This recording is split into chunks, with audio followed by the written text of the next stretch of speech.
Military Experiences by Ogden Kraut. As you enjoy this free audio presentation, you may wish to purchase a hard copy of this book. If so, you have two options. You can buy Ensign to the Nations, which includes this book along with all of Ogden Kraut's other works, or you can purchase a standalone copy. To obtain a physical copy, please visit www.ogdenkraut.com. Now, on with the audio presentation. The USARMY Department of Defense, or My 2 Years of Fun and Games with Uncle Sam, from January 1951 to December 1952, by Ogden Kraut. Introduction. Perhaps one of the funniest movies I ever saw was called, What Did You Do in the Army, Daddy?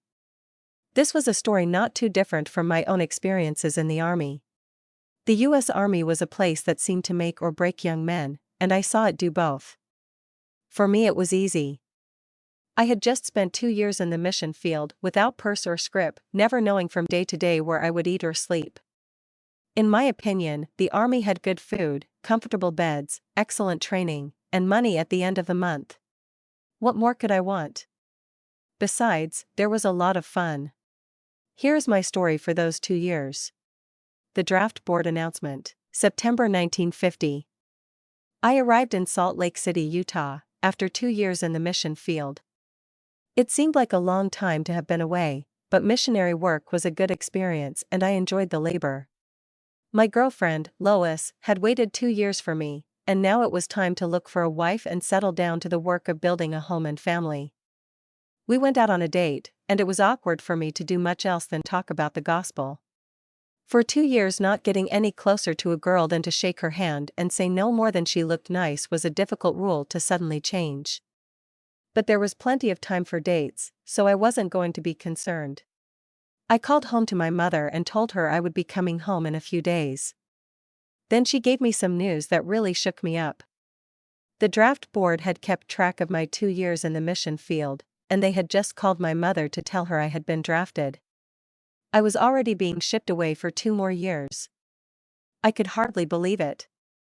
I told my girlfriend what had happened, and could see despair in her eyes.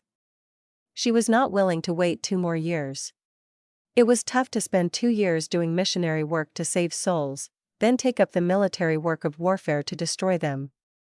War was waging in Korea, so I suspected they may be planning to send me overseas. Little did I know at that time I would end up on the other side of the world. I had finished a mission for my church, now this would be a mission for my country. But I wasn't very enthusiastic about it. 90 days preparation. When I arrived home in Shelby, Montana, the draft notice was waiting for me, and I was to report to the draft board as soon as I arrived. I went down and was told they had just filled their quota for October and part of November, so there was a chance I might be able to stay home for Christmas, if they had the month of December free of any recruitment requirements. I decided to get some work even if it lasted only a couple of months.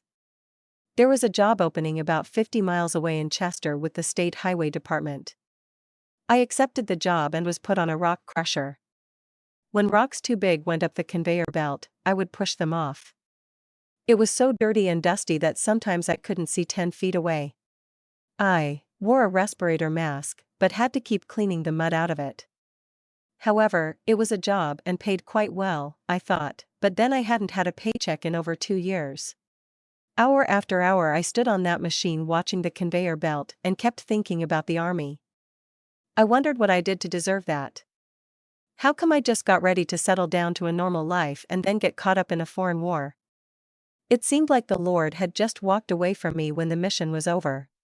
Little did I know that it would be another mission with just about as many spiritual experiences and just as much to learn. While in Chester, I rented a room from a family there and then went home on the weekends. Occasionally, I visited with this family, but nothing very intimate. Years later I was talking to a fellow who lived near those people, and he said they often mentioned me and wondered how I was. Sometimes even casual acquaintances can mean a great deal to people. I always wanted to make a good impression with people. Contention and war were not much of a part of my character, that's why I didn't think I would make much of a soldier. One day in Chester I went into a cafe and was surprised to see my high school sweetheart's stepsister.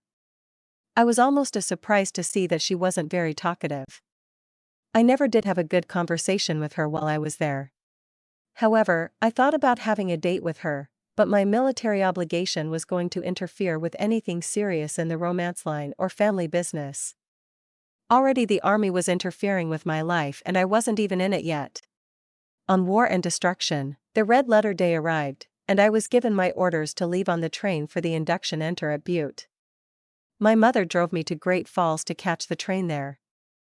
As I turned to say goodbye on the depot platform, she began to cry. I realized a lot of young men had gone through the same experience, and never came back. So many mothers have given their time, labor, and prayers for their sons, only to see them grow up, go to war, and be killed in their youth. How strange that governments can force their young men to go halfway around the world to kill men they don't even know. Boys who never had a thought or desire to kill someone else must shoot another man who never did them any harm. Boys from different countries, who wanted nothing but to be left alone to grow up and have a family, must go into combat to kill and destroy each other. What a shock to realize that Christians are sent out to kill other Christians. Even Mormons have destroyed other Mormons. The system has certainly fallen to a depravity below the animal kingdom, for there are very few animals that kill without reason. No animals collect into packs to purposely go out and destroy each other. If all the money spent on warfare could be distributed among men, we could all enjoy half-work days, months of vacation each year, plenty of food, education, and the comforts of our own homes. Christ said he would provide 1,000 years of peace when he ruled the earth. He certainly doesn't rule much of it now. As I rode the train to my new camp for training in warfare, it was difficult to understand why. It seemed to me that there was no need for me to be in the army, and there were certainly many other things I wanted to do that I thought were more important both to me and to the Lord. A fight of any kind is not in my character. I would rather run away from a fight where many men enjoy starting one. Going on a second mission would have been more to my liking and understanding than to be sent into the army.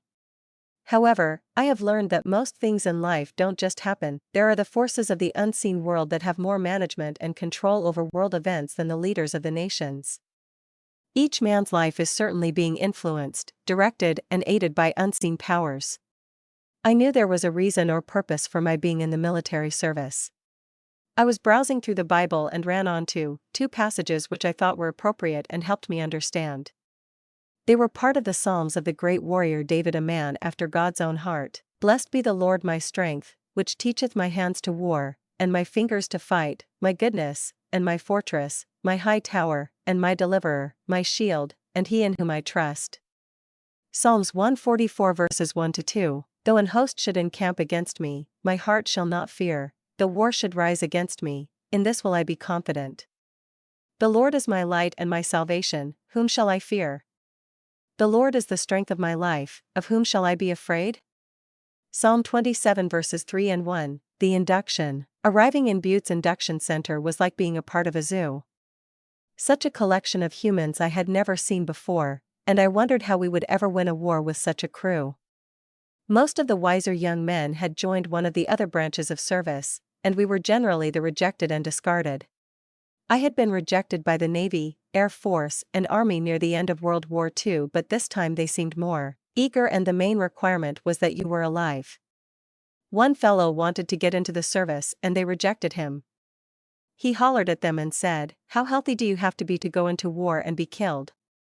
I don't know what they found wrong with him, but he seemed okay to me. Another fellow was told to put his hand over one eye and read the chart. He couldn't read it. They told him to move up to where he could. He walked and walked until he got about 2 feet away and then yelled "E." Someone said, "Hey, Doe, he's blind." I can't remember if they took him or not, but they probably did. I saw one fellow who walked as though all of his joints were in the wrong places. I know they took him because he ended up in our outfit, and he never did learn to march. He was so badly coordinated that they had to make him walk in the rear of the company. All would watch the fellow ahead of him and try to march the same cadence, but he would jump, stretch, hop, skip, and constantly bounce around out of step. Marching seemed to be one of the most difficult things for him to do, but he was qualified for the United States Army. Some of the other fellows were fat, others so skinny they looked like they would soon die of starvation. But they herded us all into proud soldiers. They inspected our blood, urine, eyes, ears, mouths, and even places where the sun never shines. As one fellow came in to the doctor, he was told to bend over and pull his cheeks apart. He bent over and put his fingers in his mouth. I'll never forget standing in one line to leave a urine specimen. When it came my turn, my modesty turned everything off. The longer I stood there, the more guys were hollering for me to hurry up, and it made everything worse. I finally went back to the end of the line. About an hour later, while we were in an assembly room, one of the sergeants came up and announced, "Kraut, go back to the urine line." I got up amidst the roar or laughter and went back again. I don't know to this day if that was a joke or if they lost my bottle. We were paraded into an assembly room, made to stand, raise our hands and pledge ourselves into the army. Crossing our fingers didn't do any good either. We were now professional killers as we were told, but by the looks of my company, they were more like something the dog drug home. Our first assignment was to go to Fort Lewis, Washington, where we would receive our basic training and then be shipped to Korea. The future of my army life didn't look very bright. So on the train we went. I don't know if all of them made it or not. Fort Lewis was a much larger camp than I had expected.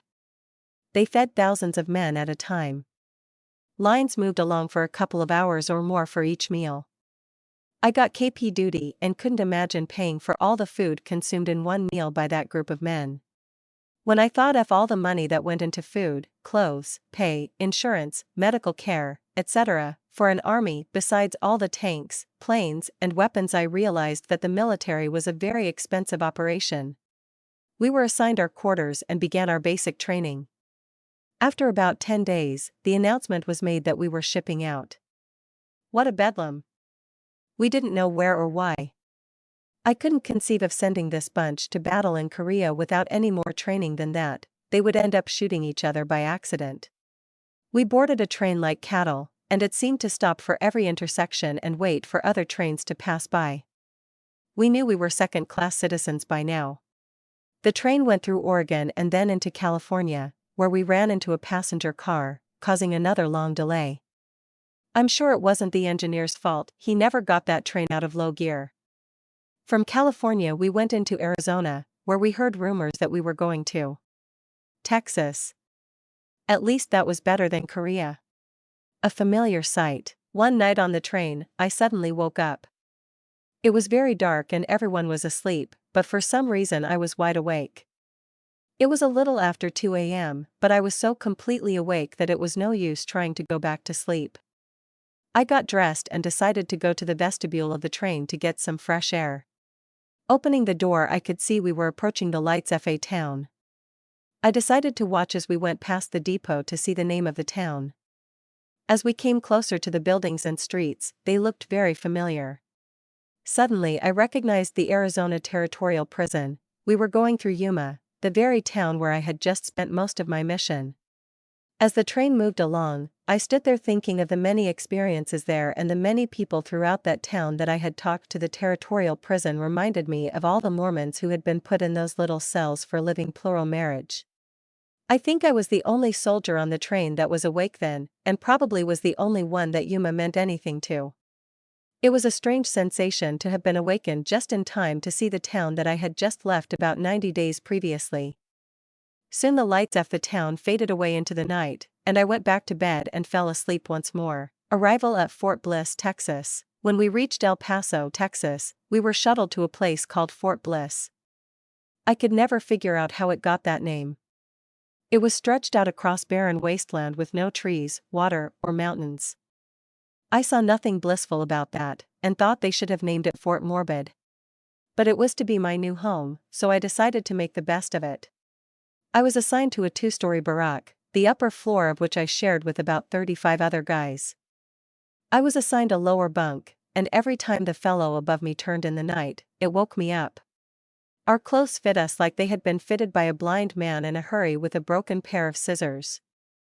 At least we all looked the same, which was poor to bad.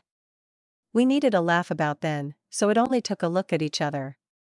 We went to breakfast and I thought the food was good, however, not many shared my opinion. I never did think the food was bad. I even enjoyed the sea rations whenever we had to eat them, but they did get monotonous after about a week. Next was the haircut, which was cut, cut and cut. We all became bald together. Some boys had beautiful hair, and they almost cried when they saw it all over the floor. It was here at Fort Bliss that I really noticed the difference in men.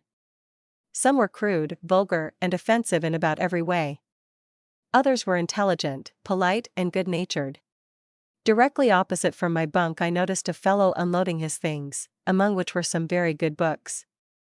I could tell he was not an ordinary sort of fellow, so I introduced myself and soon struck up a friendship that lasted for as long as we were together in the service. He was not a Mormon, but was interested. We spent many hours talking about religion. The sergeant told us that we would be confined to the base for the whole 8 weeks of basic training, but we decided to make a try to get off post to attend a Mormon church in town. We went to the company commander and told him that there was no LDS church on base and we would like to attend. My friend said, "We are Mormons and would like to attend our church in town." I thought he was mighty close to being a member. To our surprise, the captain gave us a pass for the whole day, and he told us we could go every Sunday if we wanted to. We were the only soldiers in the whole basic training camp who got to go to town. The sergeant and the others wondered how we got passes, but we never told them. Perhaps I should have, and maybe I could have got the whole camp to go to church. Basic training. The days at Fort Bliss were packed with a variety of things to do. We had lectures, films, classes, exercises, marches, and other forms of training. All these activities were enjoyable to me as I felt it was useful information. One of our classes was map reading and another on compass work. One night we were broken up into many 4-man units, each unit with a compass. We were to read the compass by the North Star and go a number of yards to find a stake with instructions on how to find the next stake. We were out for several hours and were to cover all the stakes until we were led back to the starting position. I used the compass for our team, and we finally got back to the starting place. I felt certain our team would be the first one back, but another team was already there, laughing and laying around. I had strong suspicions that they had given up and returned before completing the course. I felt our team was officially first. We were given instructions on many different weapons. I did excellent with a rifle, but that machine gun wouldn't do anything right for me. Most of the training was very useful, but we had a few unfortunate incidents. For example, while crawling on our bellies, they would explode things next to us and shoot live machine guns over our heads. On a couple of occasions, they had to pack fellows away in the ambulance. They never told us how serious it was. We were told if we got up, we would be hit. Some guys, however, did get up when all the explosions went off around them. When the day came for us to learn to throw hand grenades, we were told by a tough old sergeant, at least he always acted that way, that every time troops went up to the grenade range, some 8-ball couldn't follow instructions and ended up getting hurt. We went to the range and threw grenades. However, the old sergeant put his head around the wall to see them go off and got hit in the shoulder, and they packed him off in an ambulance. I thought to myself that he turned out to be the 8-ball who couldn't follow instructions even though he was the one who gave them. I also heard about one of the guys who smuggled a rocket back to the barracks and hid it over the heating system. When the furnace came on, it got hot and blew a hole high the ceiling and floor, and several guys were hurt. He had trouble following instructions, too. We had some excellent movies every day on special training, some on weapons and warfare, some on morality or something else. We usually had a different lecturer for each subject. Every week we had a minister give us a 1-hour lecture on religion. On a week a minister came and gave a lecture that wasn't much better than if one of the troops had given it. I guess he thought if he could talk like a soldier, he would get their attention more than if he were too stuffy or holy. However, a couple of weeks later, another man came to give us our religious lecture. He was a Catholic priest who spoke with an accent, being a native of Holland. His lecture was on the 10 Commandments, and I have never heard a more powerful and meaningful sermon on those commandments. He didn't compromise on any principle just to gain the favor of his audience, nor did he try to flatter or excuse them. Every eye was pinned on him and every word sunk deep. A better or more appropriate sermon could not have been given. When it was over, I wanted to go shake his hand, but he left immediately and we were all marched out as we had marched, and his talk was so effective that not a man said a word until we arrived back at the barracks. How strange that nearly 2 years later, on my last month in the army, I was walking out of an army chapel in Bad Kreuznach, Germany, and saw the same priest walking into the chapel. I went over to him and shook his hand and told him I had wanted to do that 2 years ago in Fort Bliss, Texas. I told him how effective his sermon was and how much I appreciated it. Then I told him I was a Mormon and that I had been a missionary for the church. That may have created a little more respect for the Mormons, knowing that one of them had such respect for him. A sense of humor. One of the lectures was given by an old sergeant with decorations all over his chest. He told of some of the most unusual, bloody, and horrible things imaginable. His war stories would have made a bestseller book or a top movie. But at the end of the hour lecture, he said, "You may forget everything I have told you here today, but there is one thing I don't want you to forget. Just remember this: no matter how boring or terrible or bloody this army may be to you, just never lose your sense of humor." I was greatly impressed by the fellow, and the more I thought about his lecture, the more I appreciated it. I forget the details of his endless stories of battles, but I still remember what he told us to remember. I would soon see some men lose their lives, their sanity, and their morals. Many blamed the army for all their woes, but I still see that sergeant who lived to come through all he did, still smiling. I am convinced that the devil hates a man with a sense of humor. He certainly hates to see a man happy. He wants all men to be miserable like himself. I once went through a huge ocean aquarium and looked at all the funny-looking fish. There were some with a long nose, stub nose, skinny, fat, bug eyes, etc., etc. By the time I got to the end of the exhibit, I was laughing so hard I had tears on my cheeks. I knew then that God must have a sense of humor. People are about like those fish, yet we were made in His image. One cold January. It was January and cold, even in Texas. Finally came the week that was set aside for camping out. The wind was blowing, we had some snow, and it was really a winter setting. I had a cold besides, and to consider going out there and sleeping in a tent could mean disaster, but I had to go. I figured the cold weather would kill my cold, or else me. Sure enough, it was cold enough that my head cold went away. I once heard someone say that to be cooped up in a warm house was a sure way to catch cold. One morning on our campout we were told that everyone would have to be shaved. It seemed to me that we needed a little more hair on our faces to help keep us warm. I didn't even bring a razor because I knew there was no hot water out there on the desert, and besides, what or who was out there that we had to shave and dress up for? One fellow loaned me his dull razor, and I went through agony cutting a 4-day beard with cold water and a dull blade. When you're cold, hungry, and away from home and friends, it is easy to learn to appreciate the things so often taken for granted. The purpose of life is to learn appreciation for the good things which are most often the common and natural things of daily life. A natural leader. The army is a cosmopolitan collection of men from every walk of life. It was an excellent place to learn and study mankind, because there are some of the best and some of the worst men I had ever met. One man stands out in my mind, and probably always will, as one fine specimen. He was a natural leader of men and was in every way an example of quality. He was a lieutenant and was drafted like the rest of us. By profession he was a lawyer, but that didn't seem to be any detriment to his character. I wish I could remember his name. The first thing I noticed was his concern over the men under him. Lai always wanted to know if everything was okay. He often talked to each man individually when he had a chance. After a long hike, he would come, 12, into our barracks and check everyone's feet. Al didn't have to do that, but if some of the fellows had blisters, he would tell him to go to the dispensary the next day and have them treated. Then one day we were required to swing across a chasm on a rope and reach the other side. I saw some of the other officers standing around poking fun at the troops because they were awkward or afraid to make the swing. Finally, when it looked like quite a few were afraid to try, I saw the special lieutenant crawl up the beams and hang on with one hand and holler at the troops to come ahead. He would help them and see that they didn't get into any trouble. He risked a fall himself to instill courage and skill in the men, while the other officers were making fun of them.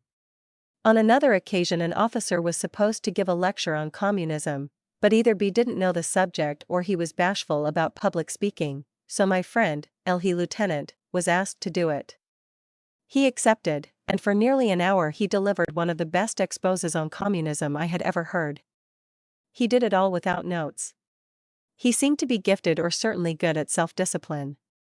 It was a natural thing for me to get up at 5 a.m., and when I was up at that time, I found out this lieutenant was always up, too. Once we went on a 10-mile hike, and on the way back my nose began to bleed. I kept on walking, expecting that it would soon stop. One of the other troops called to my friend, the lieutenant. He told me to step over by the side of the road and sit down. He took his hanky and wet it with his canteen water and wiped my brow. I felt embarrassed and let him know it, but he said it was necessary. I found out he was not a Mormon, but he thought highly of them. I told him that he had my respect and best wishes. A jeep came down the road, and he hailed it down and told the driver to take me into camp. I told him I could walk back, but he said it wouldn't be necessary. So I got in the jeep, and the driver asked the lieutenant to get in and he would drop him off with the rest of the troops who by then were about a mile down the road. No, he said, my troops walked it so I will, too. I'll catch up to them in a few minutes. As I was going down the road, I looked back to see that lone soul hiking fast to catch up to the troops. I never saw him much after that, but I still remember him very well. All remains one of those unforgettable characters, and a real leader. Louise. When in the mission field, I stopped to see a family in Bard, California. It was the Colden family, and Mrs. Colden had a sister visiting her by the name of Louise. She seemed like a good girl and the type that had a motherly instinct. Not too many girls nowadays have that. I thought at the time that she would make a good mother. I decided to write her, and she wrote back. We corresponded and she and her folks decided to come over to El Paso to visit me. This was the beginning of a permanent relationship. Unintentional impression. The weekends were usually free to write letters, read, go visiting or to the recreational facilities. Most often I enjoyed reading, writing letters, or going to a movie. One Sunday after I finished reading some books, I went down to the bathroom. As I was walking down the stairs, I overheard one fellow talking to another and their conversation went something like this. You know, there are some people that have something about them that leaves an impression with you, and they sort of keep you from doing something wrong. Yeah, there's one fellow here that way. I can't ever swear in front of him. Who is that? It's that Kraut fellow. Yeah, I know. I was just about to step into the bathroom when I heard my name, but I stopped short and tiptoed back upstairs so they wouldn't see me or know I had overheard them. I sat down on my bunk trying to think of something I had said or done that made me appear different from the rest of the troops. I didn't think I had done anything so obviously different from the other soldiers. One thing seemed sure: a man can leave a good impression or a bad one, almost without knowing it. Leadership. Many of the lectures, films, and training episodes were not just for the benefit of the troops.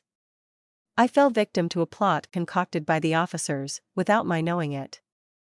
It was during one of the last weeks of training and they ran a movie. It was about a fellow who became a football player, and it showed some of his games and problems. After the movie, the instructor got up and asked what we got out of the film. Only a few hands were raised, and a few short answers given, such as, if you're a good ball player, you won't get drafted, or, if you're good at football, you get the pretty girls. He kept trying to get some sense out of the troops, but they didn't seem to be in that frame of mind that day. Finally, I raised my hand and said that it was obvious that the fellow needed the cooperation of his team. No matter how good he was at passing and running with the ball, it took help from his team to win the game. I then related it to the army. It didn't matter how good we were at shooting, or how brave we were, if we didn't cooperate on the line, we were going to be in trouble. I thought they were a pretty good audience, and I wasn't going to pass up a chance to do some missionary work. So I added a little more about how we spend a whole lifetime learning and practicing and developing talents, but it takes everyone to cooperate, to also do the best they can with whatever God endowed us with. It seemed to be what the officers wanted to hear. They were looking for fellows who would exert themselves and take an interest in what was going on. Right after that they came to me and said I was picked for further schooling. I was the first person to be selected out of the whole battalion to be sent to school. At first that was not particularly good news to me, but when they told me where the school was, then I got excited. They said it would be at Camp Gordon, Georgia. That was the location of one of 2 photographic schools that I knew about, operated by the Army. Was I ever glad? Camp Gordon, Georgia. I was soon packing all of my goods for another adventure and moving. I had never been east of the Mississippi River, so it would be new territory. It was a little sad to leave because I had made a lot of friends. Getting on the train and going to the East Coast was another long extension of my Army travels, from Montana to the West Coast, then down to Texas, and now to the East Coast. Little did I know that in the next year I would be landing in New York and traveling all the way back to Montana, almost a complete circle all the way around the United States. When my train arrived in Georgia, I noticed there was a completely different sort of climate, terrain, and people. The weather was very humid, making both heat and cold much more noticeable. The land had a wide variety of vegetation, and was very picturesque. The people seemed to be mostly black and generally poor and lazy. Some of the houses had never seen a coat of paint. The camp was quite large, and I was anxious to see where I would be going to school. There were both a photo school and a radio school at this location, but I was informed it would take a while to get our papers in order. I didn't know it would take so long to get a few papers in order, about 6 weeks. I was afraid they had forgotten about me, but I learned this was just the beginning of government efficiency. Radio school. One day a sergeant came in and called my name. When I answered, he came over and handed me some papers that said I was to report Monday at the radio school. Radio school? I said. There must be some mistake, I'm a photographer. Monday morning I reported for duty and declared that my name must have got on the wrong roster, the wrong school. There had to be some mistake. No mistake, they said, you're a radio man. I felt as if I had just been flushed down the drain. But there was no changing the Army. We began to study the theory of radio. It certainly was no more than that, because they couldn't even answer my question about which direction electricity travels, positive to negative or negative to positive. For the first week it was so hypothetical and insignificant that I was completely bored. I thought about Paul, who said, ever learning and never able to come to a knowledge of the truth. Each week the lessons got tougher and tougher. We got into trigonometry, some of the problems taking 2 or 3 pages to solve. We had been there for weeks and never saw a radio, yet we were taking radio repair. I had never seen a radio repairman who had to work out his problems with a paper and pencil. The more I thought about this whole mess, the madder I became. I was going to look for an answer. There just had to be a way to get into that photo school. At least that is what I thought. To the school commander, during a question and answer period, I decided to change the subject of radios and asked, how do you get out of this school? They said a person must first flunk his Friday afternoon test. Then he must take that week over again. If he flunks the second time, he is out of the school. I began to study on ways to flunk. Sure enough, I successfully flunked the next week's test. I said goodbye to friends in the class, telling them what I was doing. The following week I flunked again.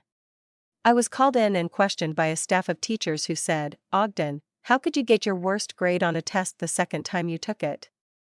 I told them it took planning. They said that I was too intelligent to do that, but I told them I wanted to go to the photo school, and after 2 flunks I was to go see the post commander and explain why I flunked and beg for another chance, but I was prepared with an answer. They laughed and said, good luck. In the commander's office I realized that I would need it.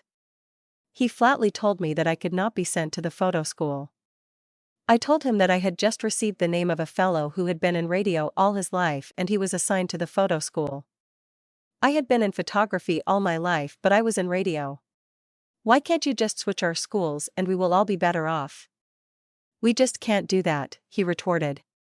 I told him it would be easy just to reverse the names on our papers. But the more insistent I was, the more determined he became to the contrary. Then he decided to look at my papers. I felt as if I were winning the war single-handed. But after he looked them all over, he said, you have good qualifications to be in motor maintenance. No, I don't, I responded. I know I would flunk that, too. He kept looking. Well, you are well qualified for motor repair and maintenance, how would you like that? Not for me, I said. You are good in telegraphy, we could put you there, he suggested. But I responded, no deal. Well, Private Kraut, you will have to choose one of these or we'll send you back to your old outfit. I said, Major, if I can't go across the street to the photo school, then you'll have to send me back to my old outfit in Texas. Very well, he said. You'll have your orders cut for Texas. The next week I was on a train bound for Texas. It seemed like a total waste of time and money, but worse than that, it was all so ridiculous. They sent thousands of troops clear across the world in a few days, but they couldn't get me transferred across the street. The Axis powers. Before returning to Fort Bliss, I want to mention a few close friends I made at Camp Gordon. One was a little Japanese fellow named Seiko Inuma. He had been born in America, but his folks had a business in Japan and America. At the time of Pearl Harbor they happened to be caught in Japan. He told me how he saw his father's business blow up in an air raid over Tokyo. Then one day his home was bombed and some shrapnel hit him in the arm. He showed me the scars. After the war, he came to the US and got drafted. Seiko was a quiet fellow who never said much and was very unpretentious.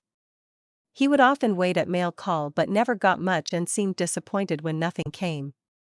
One day while I was in town, I saw some little bamboo fans on sale, so I bought a couple and wrapped them up in a brown paper wrapper and addressed them to him.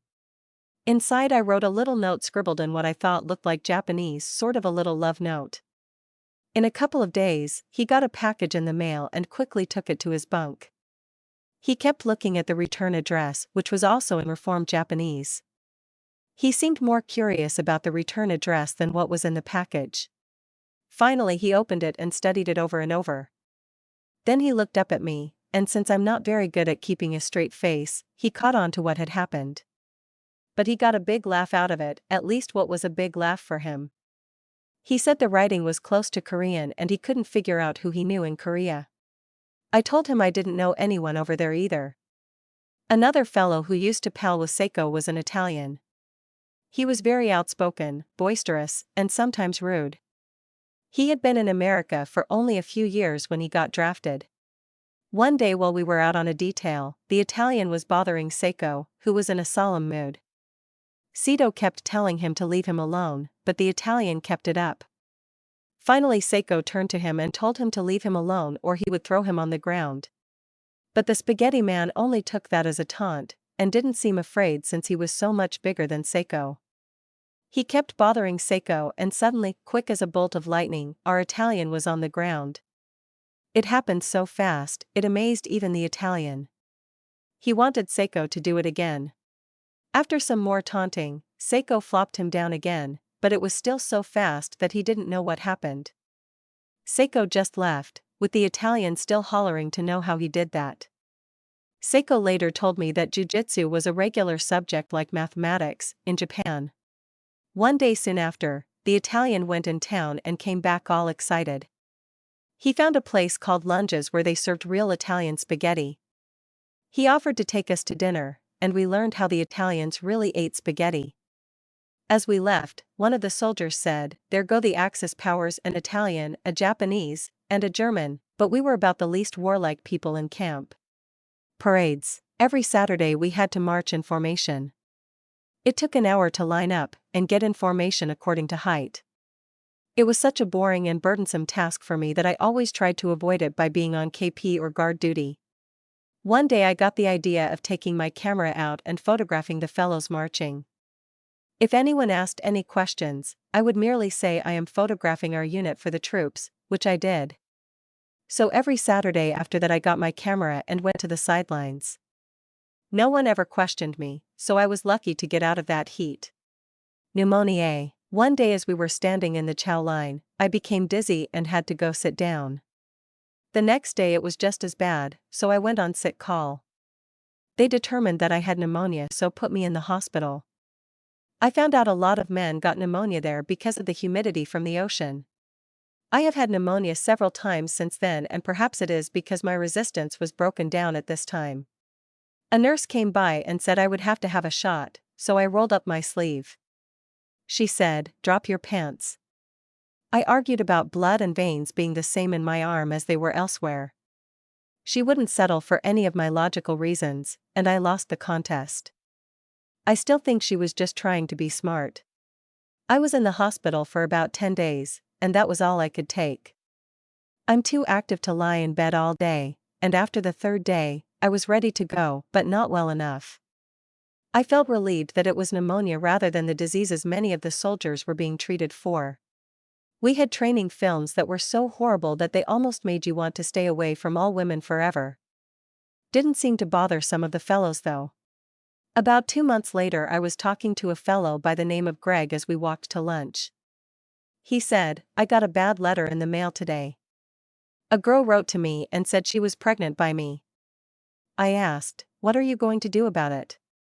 "I'm not answering it, I'm staying away from her as far as possible." I've had several letters like that. I turned to him and said, "Greg, sometime in this life or the next, you are going to have to pay for what you've done." Al didn't say another word to me, and he completely avoided me after that. Some men have no more honor or morals than a dog. In fact, the world seems to be full of them. The poor blacks. The people in Georgia were mostly black, or so it seemed. I never saw such poverty. I went down some streets and saw houses that could have been built by 2 men in a day. Furthermore, it looked like the inhabitants never did a thing to keep them up. No paint was on them, the doors and windows were broken, the steps were hanging on one end, etc. It wouldn't take much money to do some improvements, but they would tolerate anything junk in the pathway they had to step over, a broken hinge on the gate meaning they had to leave the gate open all the time.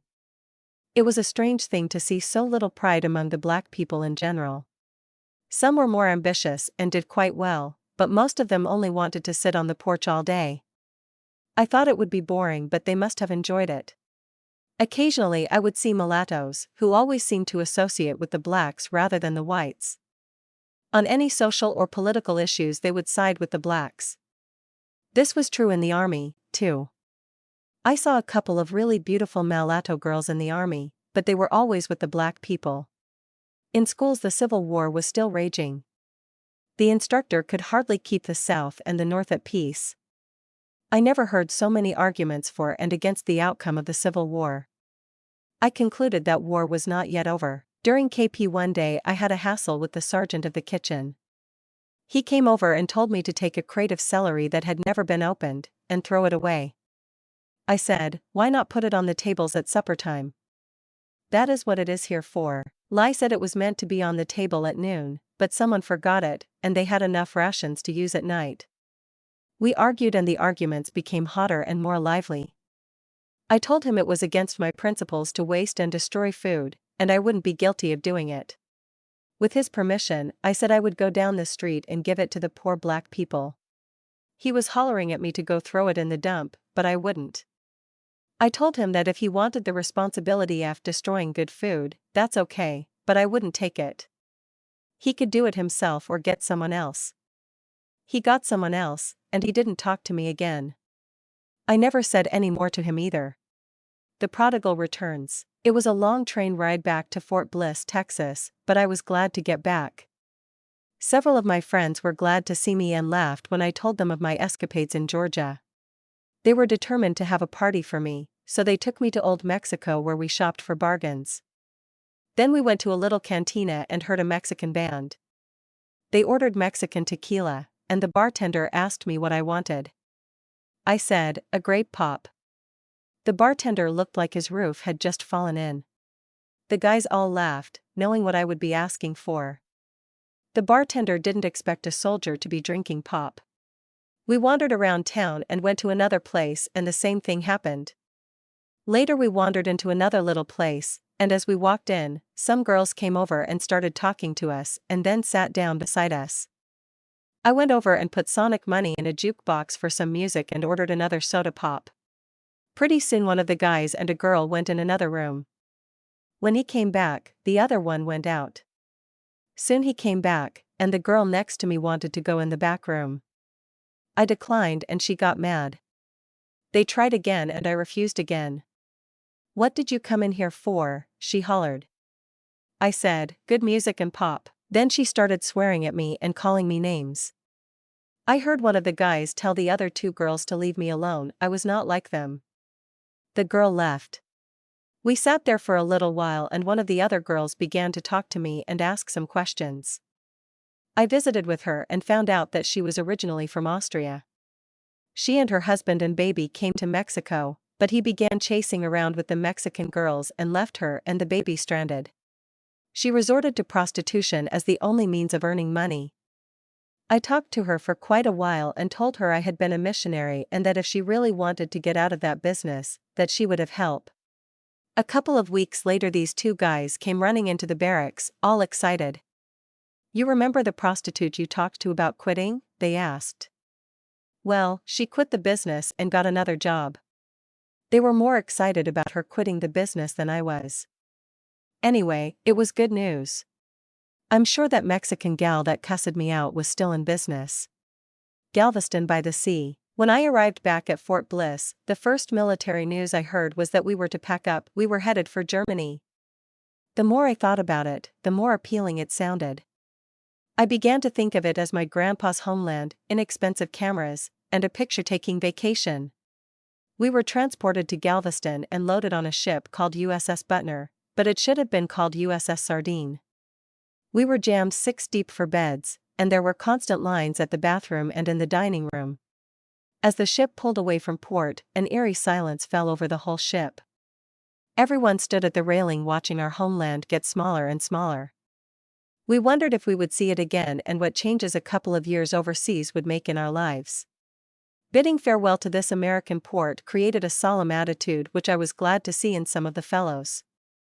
They needed to think about something besides cards, booze, and wild women. Sailing. Our ship was near Cuba and it was about June. The weather was so hot I thought we must be near the equator. The ship was so hot we couldn't touch the metal, and it was difficult to find shade except below deck, but that was worse. The humidity was near the saturation point, and besides the heat from the outside air, there was also the heat from the engines. It seemed like at least 120 degrees with maximum humidity. What an experience! We had to go down to the lower deck to use the latrine, so everyone had to enjoy this different kind of tropical heat wave. I was there one day and heard the fellow in the next compartment say, "I've never been so hot in my life, I've never been so hot in my whole life ever." I kept thinking about shivering in the cold just a few months previously. The earth is a strange place, a place of extremes. I guess it is designed that way to give us that experience and understanding. But sometimes enough is enough. Our company of soldiers was scheduled for about 12 to 14 days on the trip, so we were going to be sailors for a couple of weeks. After the 3rd day, I was ready for shore. I began to get seasick, and the only remedy I could find was to lie down. I hated to lie down for 2 weeks, but I didn't want to be sick for 2 weeks either. One fellow told me I just had a weak stomach. I told him I didn't believe that, I was heaving as far as the rest of them. While on board the ship, there was not much to do. Occasionally we were called out for exercises, lifeboat drill, or something, but the rest of the time we could read, sleep, or talk. I sometimes walked to the rear of the ship to watch the water churn. I thought it would be interesting to see the motors that pushed such a big ship so fast in the water, but they wouldn't let me down there. That was Navy property. Once I saw a huge hammerhead shark just motionless in the water, watching the ship go by. He was probably as curious about the ship as I was. On a couple of occasions in the morning, I saw some schools of whales on top of the water. The flying fish were interesting, especially when some other fish were after them. I learned there is a balance of nature among fish as there is among the animals, and it is survival of the fittest. Everything in the universe is perfectly fashioned to order. Scientifically, mathematically, and chemically our system is made with the precision of a watch. But I couldn't figure out why there is so much wasted water. For days and days and days, nothing but water. Most of the earth is covered with it. We all usually sat around reading, just waiting to get across all that water. Since I got a little seasick standing, I usually was sitting or lying down. It gave me a chance to do a lot of reading, but even that got tiresome. Most of the guys were reading pocketbooks, sex books, or something similar. One fellow came up to me and asked, "Have you got a good book I could read?" I reached in my pocket and handed him a Bible. He stared at it and said, "Oh hell, not that good, a skunk gets caught." When we got off the ship in Bremerhaven, we were given tents to live in for a while until we could get relocated. I went to the showers late one afternoon, and when I came back, my helmet was gone. It was right on top of my bunk when I left 15 minutes before. That was the last straw. My name was painted with white ink on the inside, there was a little white line around the insignia that I had painted on, and there was a small portion on one of the straps that was missing. That made the helmet identifiable, and I decided to hunt for it until I found the skunk who stole it. The next morning I waited at the front of the chow line until I saw who was wearing it. We had 4 companies in our mess hall, so if it wasn't in ours, then it would be in the other one next to that one. I stood there for a short time and there it was. I walked over and grabbed it off the guy's head and said, "Last night I put this helmet on my bed, and this morning I find it on your head. This is my helmet because I have it identified in the white paint you couldn't quite scratch off. The white border and nicked strap are still here, too. I just regret that I have to serve my country with thieves like you. I'm over here in Germany because of the Russians, but up to now my biggest trouble has been trying to keep my possessions from being stolen by guys like you. Your kind of people ought to live in a country like Arabia where a thief gets his hand cut off so he can't go around picking up things that don't belong to him. I'm more sorry for you as a thief than for me who has things stolen from him." The whole company had stopped eating and the chow line had stopped moving. They were crowding around to listen and see what would happen. The fellow was very embarrassed and said, "Go ahead and take it back," said, "If it means so much to you that you have to steal it, then keep it. You can think about me every time you wear it." I slammed it into his stomach and he bent over. I walked away. I had prepared that little sermon all evening and several soldiers heard it. I think it was worth the price of a helmet. It was certainly worth it to me just to get it out of my system. We had much less stealing after that, so I hope this incident was the means of stopping some of it. Germany, we were transported by train from the seaport to a camp near Baumholder. The trains were cute little things compared to the American engines. They were small, square steam engines with a completely different locking system. My years on the Great Northern Railway taught me a great deal about railroads, and one of these little trains was like something you would see in Disneyland. As we rode towards camp, we passed through a little town that seemed to have quaint, old-style architecture, yet everything was so orderly, neat and clean. On the outskirts of each village was a large garden area. Everyone in town had a little fenced garden spot and a small garden shed on it. The spaces were about 25 feet square or less. These gardens were all so neat and orderly that they seemed to be built with clock precision. The longer I remained in Germany, the more I could see this feature in the German people. They did everything systematically, orderly and with great concern for quality. Yet in spite of their more modern civilized orientation, they kept their towns in the old-style format. No modern streamlined buildings could be seen in their smaller towns and quaint villages.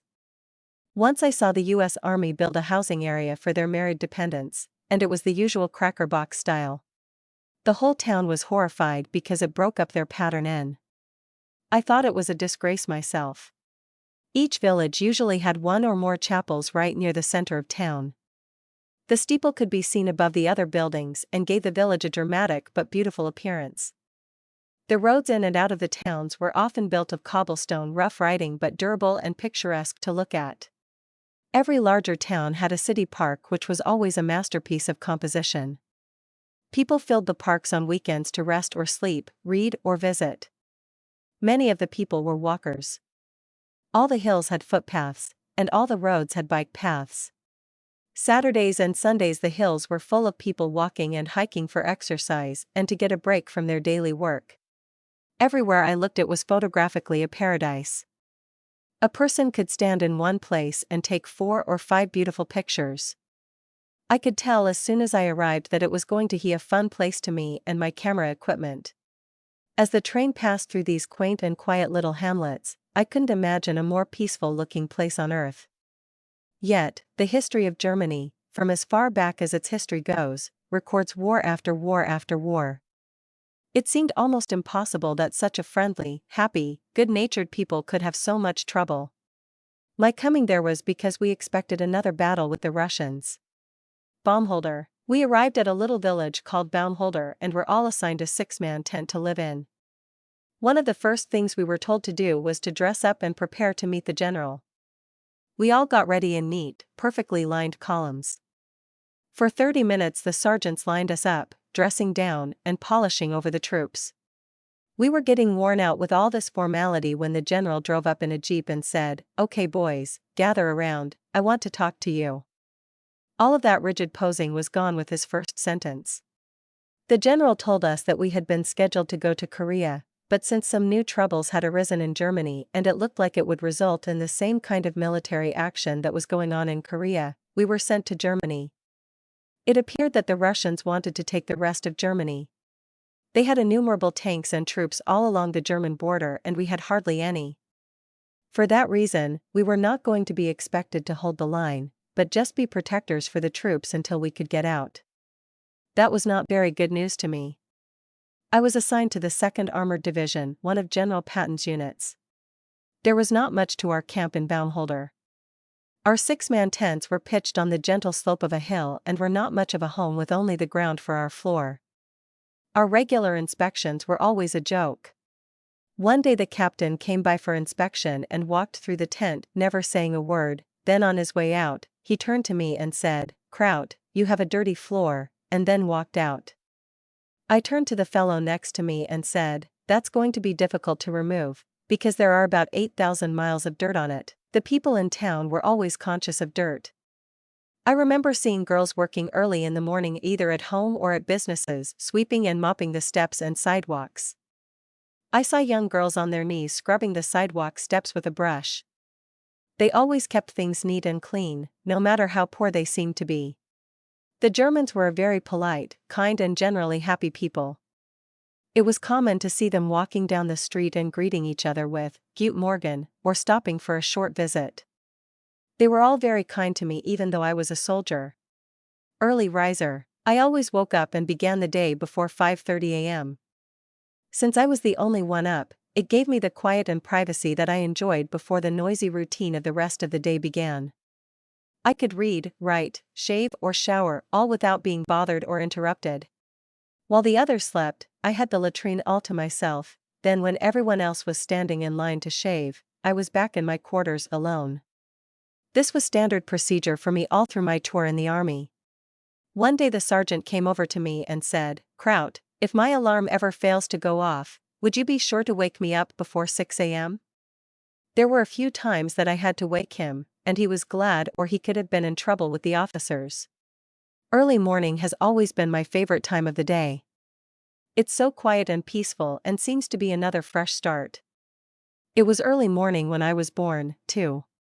I could never understand how it is possible for anyone to sleep past 8 o'clock in the morning. To me that is almost an impossibility. Sometimes when I get very tired, I envy people who can sleep 8 hours a night.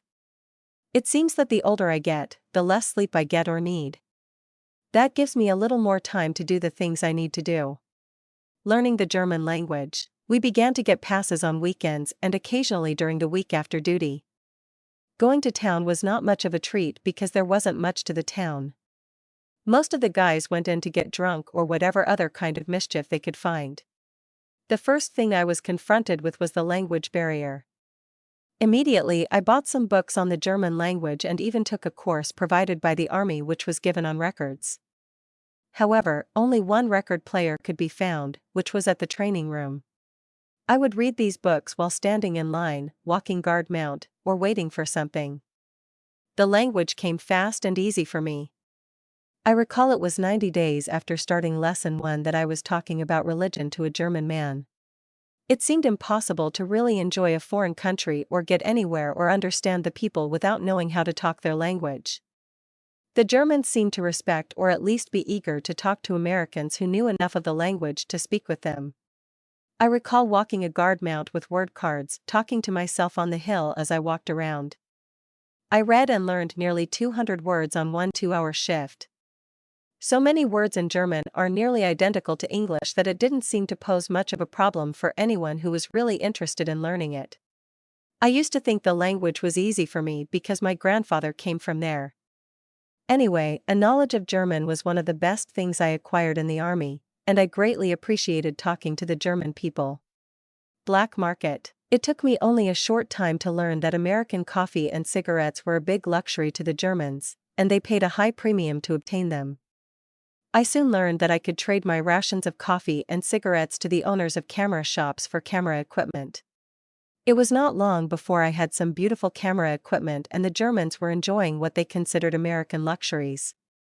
In camp we had a 1-hour lecture about the black market and its illegality. At the conclusion the sergeant said, therefore, if I hear about or catch anyone selling coffee for less than 20 marks, they will answer to me. I do believe that the U.S. Army was one of the greatest suppliers of foreign aid and boosting the German economy.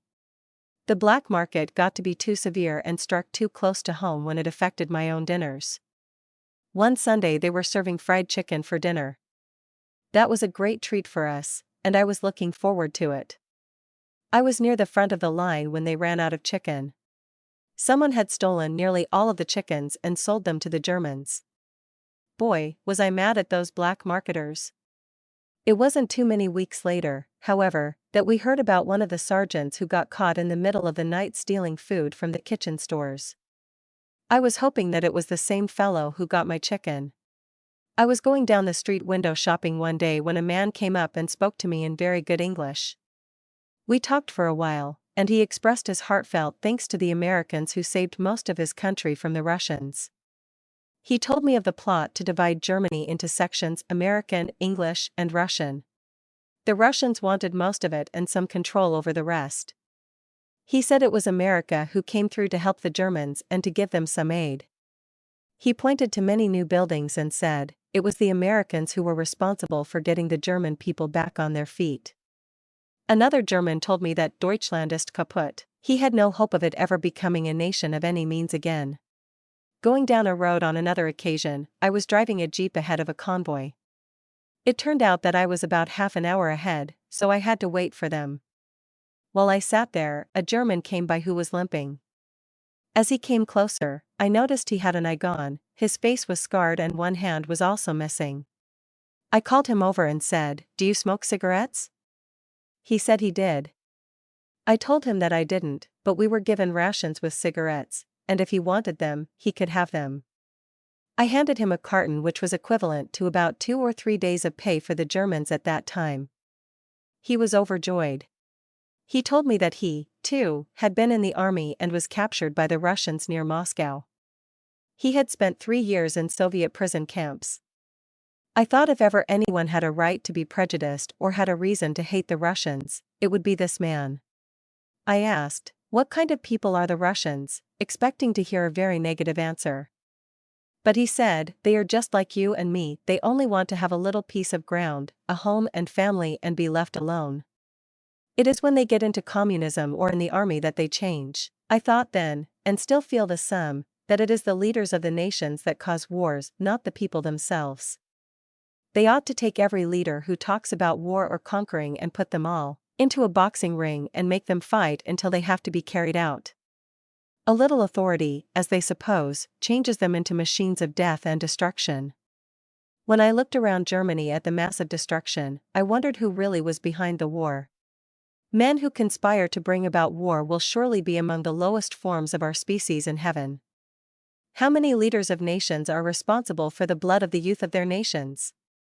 As I stood talking to that war-torn German whose body was so mangled, I thought what a good man he was. But the misery of his life was a testament against maniacs for power like Hitler and Russian communist leaders. Hiking adventures. There were many interesting things to see near our camp.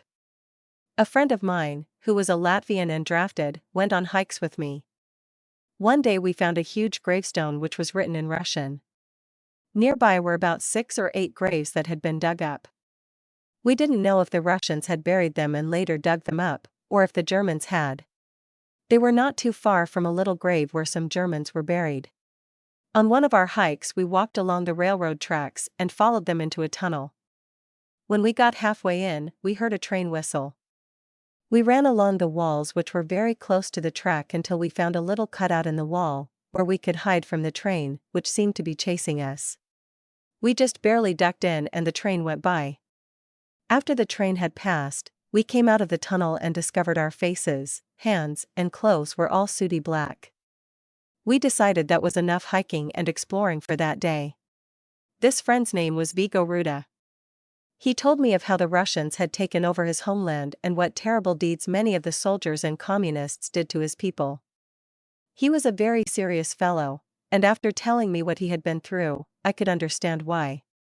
Defeated soldiers. We were hiking around one day and found a little tavern, but some people said the fellow who owned it really hated Americans. He was bitter about losing the war. We didn't know if it was because he lost wealth, family, or his vain ambitions, but we never went near the place. His tavern was not too far from camp, so I suppose he was upset every time he saw our troops around the town. He probably dreamed of the day when he and his troops could walk around the streets in America. 79. I met another fellow who was bitter about the war and its outcome. He went on and on about battles, and if this or that would have been done, they could have won the war. I soon discovered that he was a Hitlerjunge or Hitler's youth. He was trained as a boy to be a warrior, and was taught that Germany was the greatest country and should be the victor.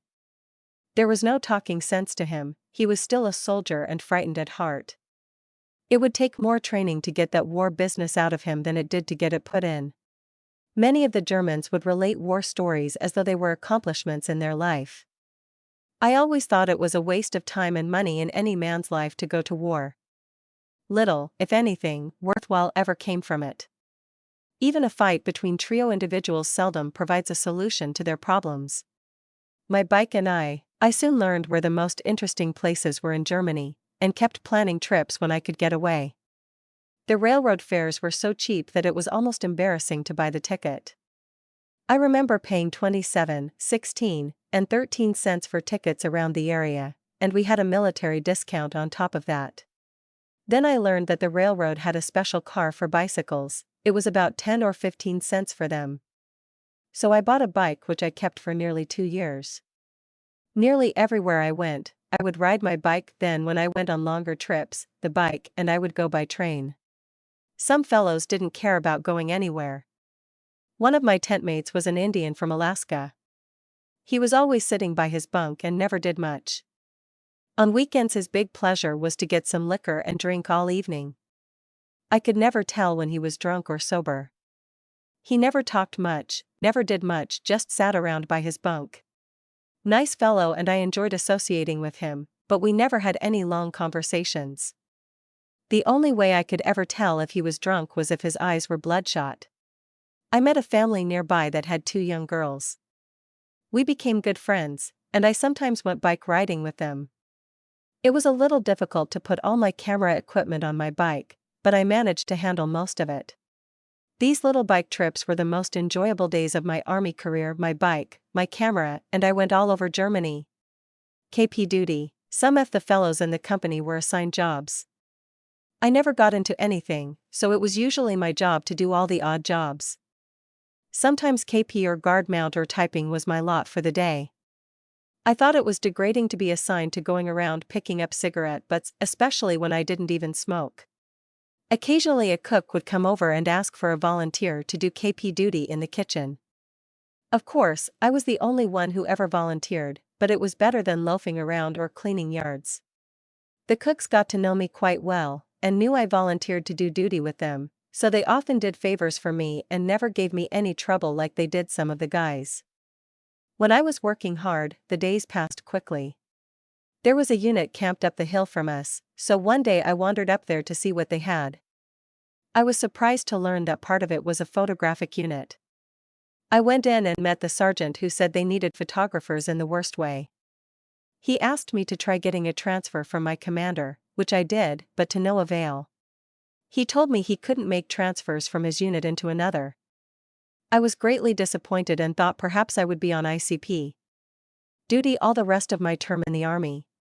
The IG, Inspecting General, the Army had a method of handling complainers. Every once in a while they sent someone around to listen to complaints. They called him the Inspecting General, or IG. All the troops that had a sad story were permitted to line up in their best uniform and personally relate all their complaints about the army or anything else. I'm not sure that he ever did much except be very sympathetic and take notes, which are probably all that most of the complainers wanted anyway. Some soldiers needed a nursemaid or someone's shoulder to cry on. One early afternoon the IG came to our camp. He was in one of the mess tents, and I was working nearby. All afternoon I walked past his tent and heard the soldiers telling about how terrible the food was, how miserable they were, and how the doctors would only give them pills when they thought they were sicker than that. I don't know how he was able to listen to all that belly aching every day without complaining himself. Near the end of the afternoon, I could see the end of the line. It seemed to me if someone really wanted something, the IG would be the right man to see. So I walked in after the last man had left, and said, "Excuse me, sir, I'm not here for a legitimate complaint. In fact, I think the army is doing much better than I ever expected. I just happened to be working on KP, so please excuse my not dressing up. I'm only here to see if I could get some information. You see, I usually volunteer for KP duty because I prefer to be busy doing something rather than finding some easy duty that requires neither work nor brains. But I have thought that I could do more for the army and myself if I could do that which I am most qualified for: photography work. Just up the hill is a photo unit that is short-handed. The sergeant there has tried every way he knows to get me transferred there. I have tried every way I know from my end, but to no avail. I am here to ask how such transfers are made and what can I do to get into a unit where I really could be of some service to the army." He reached into a briefcase and pulled out a book and, quoting from it, said, "Can you set a camera exposure, develop film, produce prints, mix chemicals to make solutions, etc., etc.? My answer was yes to everything he asked. He closed the book and got a piece of paper out and said, "Private Kraut, in about 10 days you will have your transfer." I shook his hand and told him how much I appreciated him. He probably did more for me than anyone else who went in complaining. Sure enough, on the 10th day my commander came to my tent and said, "Well, Kraut, you got your wish. I hate to lose you, but I'm glad to see you get what you want." I packed my duffel bag and said so long to the rest of the gang, but really I was going only about 100 yards away. Bad Kreuznach. As soon as I got into the photo unit, we were transferred to a place called Bad Kreuznach. We arrived to find some beautiful barracks that were built a few years before for the German army. What a pleasant place to be located, by a beautiful little river, lots of trees and a quaint little village. The barracks were warm, the wind couldn't blow through them, and we had running water. However, the water had not been purified, so if you drank it, it caused some laxative-type problems. We filled our canteens and added a water purification pill. It made poor-tasting water, but it was better than enduring the problems of water without the pill. The barracks were a luxury to us after months in the tents, ships, and trains. One morning as I looked out of the window, I noticed a large factory nearby. It was a curiosity for some time until someone told me it was the Kreuznach Optical Works. Of course, I had seen Kreuznach written on many fine lenses. What a surprise to be camped a couple of blocks from one of the world's great lens makers. It appeared that I would be broke all the time buying lenses which were so much cheaper in Germany than in the US. As soon as I got a pass, I went on a grand tour of the plant. It was a very interesting tour to see how lenses are ground, polished and tested. Gave me a new and greater appreciation of photography. The photo work was easy and fun. I was finally doing the work I knew and liked best, even though we worked long and hard at times. Most of the equipment was old and weathered, and it was difficult to get anything new. I bought a new Rolleicord camera and was elated at this beautiful piece of workmanship. It was a better camera than the one the army gave me to use. Most of the work was not very important and was easy to shoot. I had been able to do well enough on shooting jobs to be assigned to those which required a certain amount of skill and assurance that they would turn out. The army announced that they had a new tank that had just arrived, and they needed photographs immediately of the inside, driving, shooting, and controls, for training purposes. I was assigned to fly all the way over to the border by Czechoslovakia where these new tanks were located. I took the pictures and then worried all the way back about whether they turned out good enough. Our lab man took them in and developed them, and then came out and said, "Perfect." Was I ever relieved? A general had ordered the pictures, and it would have been a tough job getting another plane to fly the trip over again without some embarrassing explanations. Most of my photographic career has been experienced in poverty. Equipment and supplies were usually purchased secondhand or at discount prices or closeouts. Much of my shooting had to be with improvised means because I never had the money for the needed products and better brands. But it often taught me important lessons by experience. For instance, I was assigned a job to do some copy work. We had a couple of flood lights which could be used, but this particular job required minimum glare, and the flood lights were not the kind that would produce the best results. I took the charts to be photographed and went outside and put them up against the wall in the shady side of the building under a porch. I finished the job and they turned out fine. As I was coming back into the lab from gathering up my apparatus, I heard one of the corporals complaining to the sergeant that Kraut is not using our copy board, he's taking copies underneath the porch. The sergeant seemed dismayed at his complaint, and said in the usual army vernacular, "I don't care if he's using the ass of a firefly for lighting, he's getting results, and that's all I care about." I ducked into another room so I wouldn't be noticed as overhearing their conversation. Another photographer told a friend of mine that I was like a bumblebee. The scientists say he can't fly with the equipment he has. The bee doesn't know he's not supposed to fly, so he pays no attention to that and just goes out and flies anyway. For me, photography was never more fun than in Germany. Perhaps there were few times in my life that were as much fun as looking through a lens at a large fascinating castle, surrounded by beautiful clouds, and tripping the shutter to know I had captured it on film. Everything in Germany seemed to be photogenic. Weekends in Germany were especially fun. The interesting sights, the stores, the history, and the mountains all blended into a constant pleasure every hour I was away from camp. I took so many pictures that I had neither the time nor the money to print them all up. Going through the negatives one day, I decided to print a few of them into 8 by 10 prints. One of the recreational servicemen officers saw them and begged me to print some for him to hang on the walls of their club. I made some 11 by 14 prints, and when they were matted and mounted in 16 by 20 frames, I thought they looked beautiful. They hung in the club for over a year and a half, and I left them there when I came back home. My main disappointment was not being able to spend all my time roving through Germany taking pictures.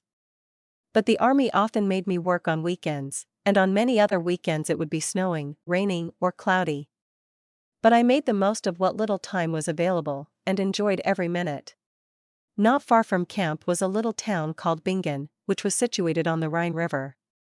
Nearby was a bridge in the water which had been bombed during the war. Another beautiful bridge was still there. There were postcards of castles all along the Rhine River, which appeared to be an exciting subject for my camera. Learning that there was a boat tour of the castles, I bought a ticket. The guide was interesting and told many stories of the past. The castles were owned or taken over by kings, soldiers, and sometimes robbers. They varied in sizes, shapes, and purposes. Some were so old they were merely walls, while others were built within the century. We stopped and toured through some of the nearby castles, but we saw many of them on both sides of the Rhine and all the way to the sea. It was impossible to spend all the time I wanted just visiting the castles. On another trip I went to see the new Schönstein Castle, which was the one that Walt Disney used in patterning his trademark castle. It contained millions of dollars worth of paintings, statues, silverware, and gold products. It was built by one of the last kings in Germany, Ludwig II, often known as the Mad King of Bavaria. It was here that I was riding my bike and met 2 German fellows on their bikes. They were trying to learn English, and I was trying to learn German, so we spoke the other's language and made corrections for each other. We spent most of the afternoon together and had a very enjoyable time.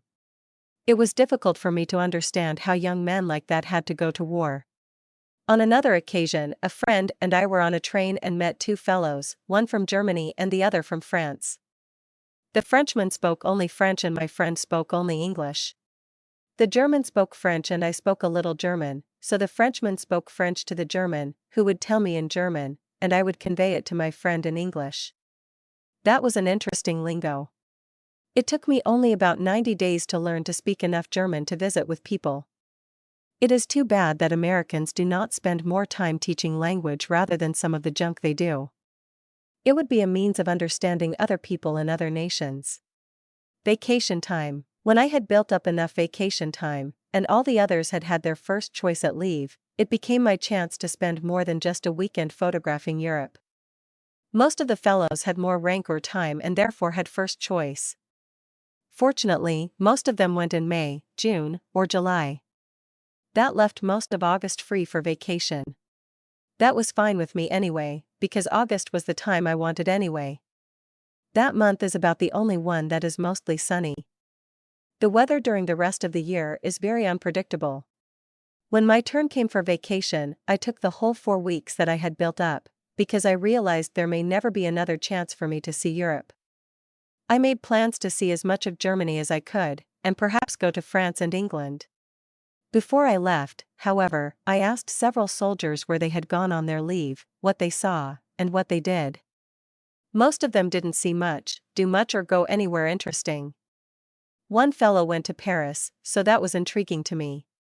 After asking all about his trip to Paris, I learned he had spent a month's wages in less than a week, never saw the Eiffel Tower or the Arc de Triomphe, all spent the whole time in bars and a hotel room. It is strange that some men have so little regard for their life that they just waste it. When it was time to leave, I had my camera bags full of film and equipment, and I had saved enough money to travel for nearly a month. What a treat it would be to have a month of total freedom and be able to just photograph Europe.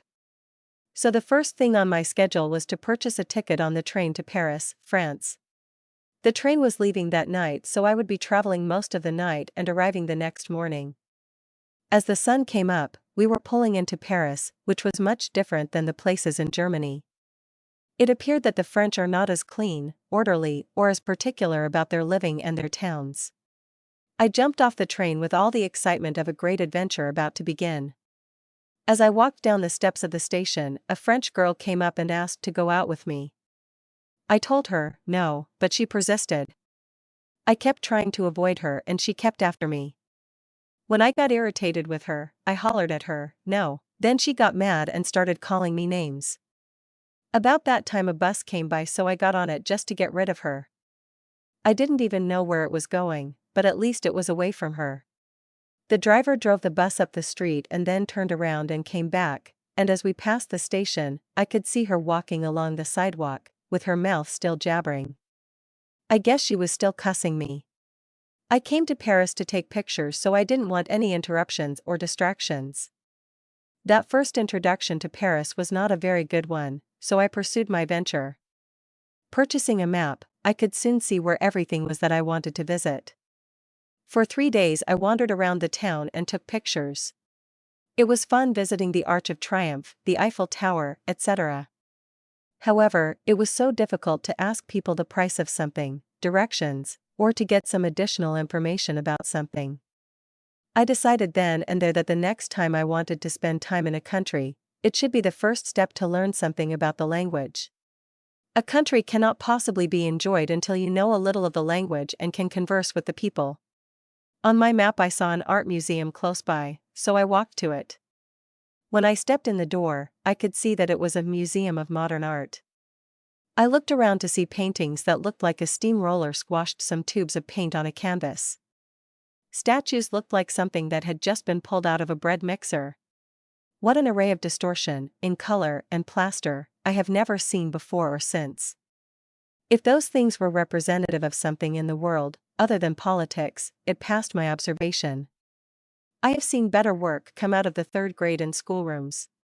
I didn't make it any further than a few steps inside the front door and decided that I was in the wrong place. I went to the Army Air Base near Paris and asked for a military HOP flight. The Air Force will let any military person fly with their planes if they have any space available.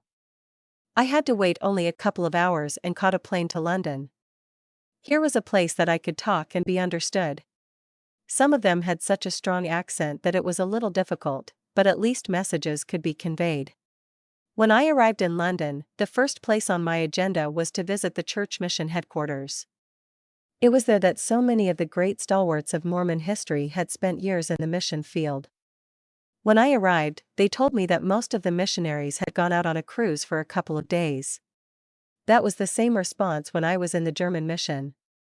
It was certainly a different mission than the one I had just come from.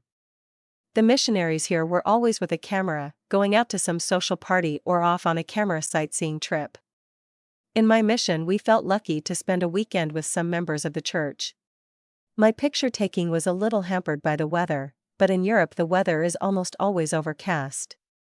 It was interesting to see the places in England like the House of Commons, Big Ben, London Bridge, the changing of the guards, etc. I also went to the Wax Museum, 10, Downing Street, the torture chambers of a few centuries before, and rode their two-story buses. I even took in the world's largest bookstore.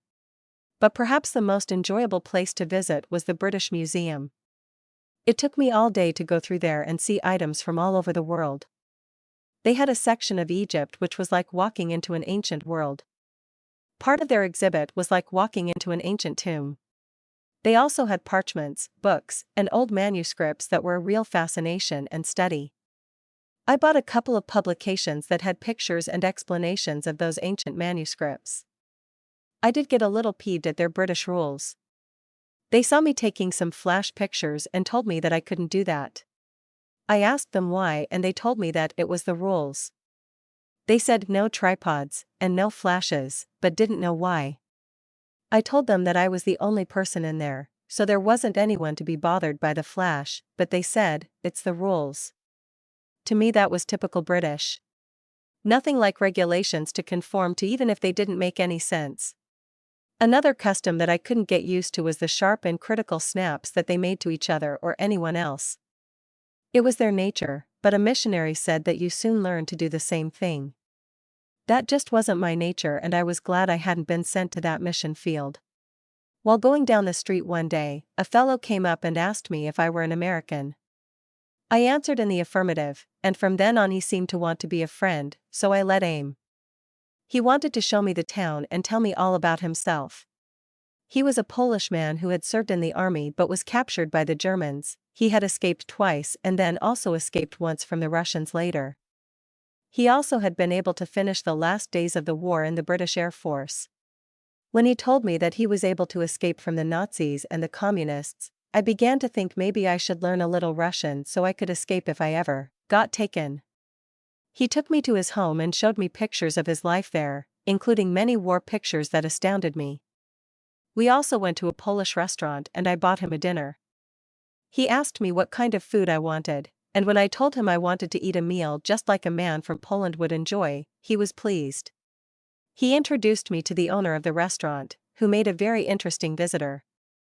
That whole day was full of interesting, informative and enjoyable companionship. Food was still scarce in England from the effects of the war. I had fish and chips. Meat was a scarcity and most people didn't make much money, yet many things were expensive. After about a week in England, it was time to go home. It would have been enjoyable to spend a few more weeks there because of so many things to see and places to go. Little did I know that later a couple of my children would spend their missions for the LDS Church there.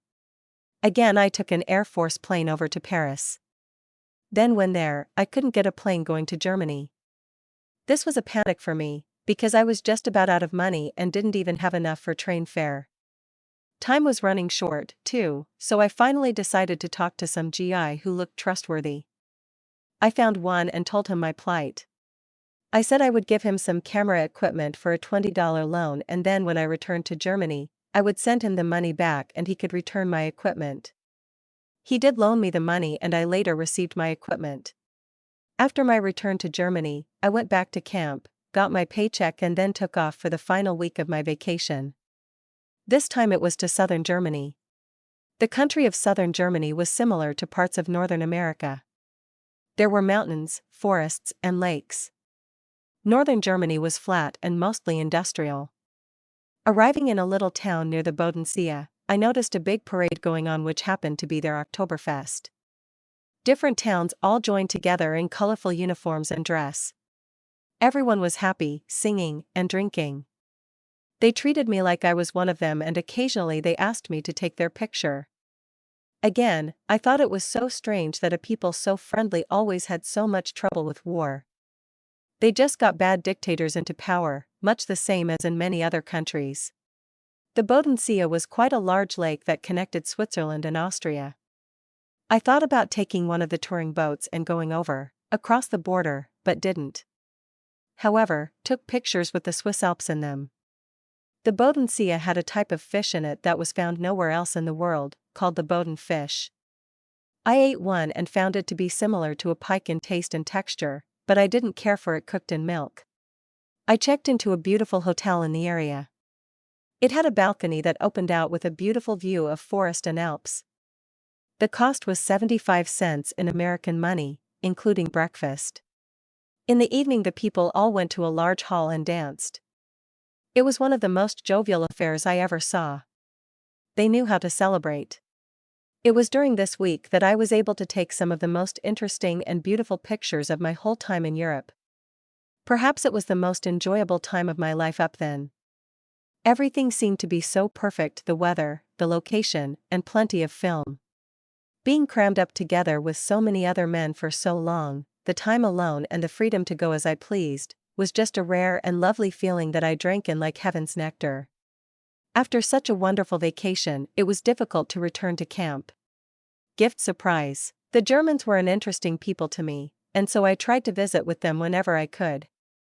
Sometimes I visited with them while walking my guard post. That caused a little trouble when I got caught. But I usually passed it off as a joke by saying, well, they looked suspicious, so I had to find out who they were. The officers or sergeants of the guard soon realized that I was a nut, and not to expect too much from me. But walking a guard post without any bullets gave me plenty of ammunition to illustrate the nonsense of it all. The trains were sectioned into first, second, and third class. The rich took first class. Sometimes women and children, etc., took second, and the workers rode third class. At first, I went first class, then second, but finally I went third so I could meet most of the common folks. I got on the train near a factory and it was full of passengers with lunch buckets. In a 4-seat area there were 3 workers seated. They were talking and laughing until I sat down, then there was a cold silence. I began talking to them in German and their eyes lit up. I told them my name was Kraut and that did it. We visited and joked and they were very cordial, so much so that I asked them to write down their names and addresses, which they did. Later, when I arrived back at camp, I got a big box and put coffee, cigarettes, candy and other goodies in it and mailed it to them with a note saying how much I enjoyed my visit with them and my trip to Germany. About a week later, when I came off duty, the first sergeant called me into his office and gave me a box. I opened it to find a beautiful, huge cake. It was not an ordinary cake, but a cake that looked like it had been carved by a master artisan. There was also a beautiful card of thanks, written and signed by the wives of the men I sent the gift box to. It had such kind remarks that I got tears in my eyes. I thought how strange that something so seemingly insignificant could become so meaningful. Being a soldier to protect West Germany may have had its value, but creating goodwill with the people was more interesting and easier for me to do. Cologne. I went to Cologne, by train just to see what was left of the city. When I had sold newspapers in Shelby, Montana, as a young boy, I remembered reading the same headline for 3 days in succession. It read, 1,000 bombers over Cologne. I wondered at the time how any city could survive such a pounding. When I arrived there, I could see that it didn't survive very well. The Bosgard family, I will mention later, came from Cologne. The missus told me that it was all afire and the bombs just kept the earth shaking all the time. It was so terrible, she said, that words could never describe it. I remember one little town that was bombed completely out of existence. The only thing standing in that town was a marker, a monument built there after the war in remembrance of the once peaceful German community. It was the statue of a boy holding a bomb. Why that town was wiped out I never knew, but sometimes they were destroyed because of military installations or scientific laboratories, etc.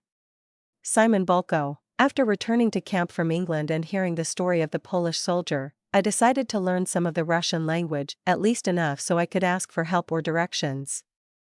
I went to the education center and asked them for a book on the language.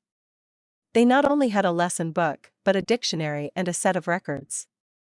I was thrilled until I started to read and speak it. I couldn't even find any words that were similar to English, but I persisted. One day at dinner, one of the troops said, "You should go talk to that little fellow in the chow line, he comes from Russia." I looked him over, but thought it would be more appropriate some other time. About a month later, while on a shooting assignment of a particular maneuver, I spotted that same little fellow sitting on a log eating his lunch, some distance from the rest of the troops. I came up behind him and said in Russian, "Hello, friend, how are you?" He jumped up and turned around, and said, "Are you Russian?" I assured him not, that I was only trying to learn the language and thought he might help me with it. He was eager to have me sit down and visit. After talking with him for quite a while, I asked him why he sat there all alone instead of with the troops. He said they really didn't understand his position, but because he was a Russian and they were in Germany because Russia posed a problem, they were resentful of him.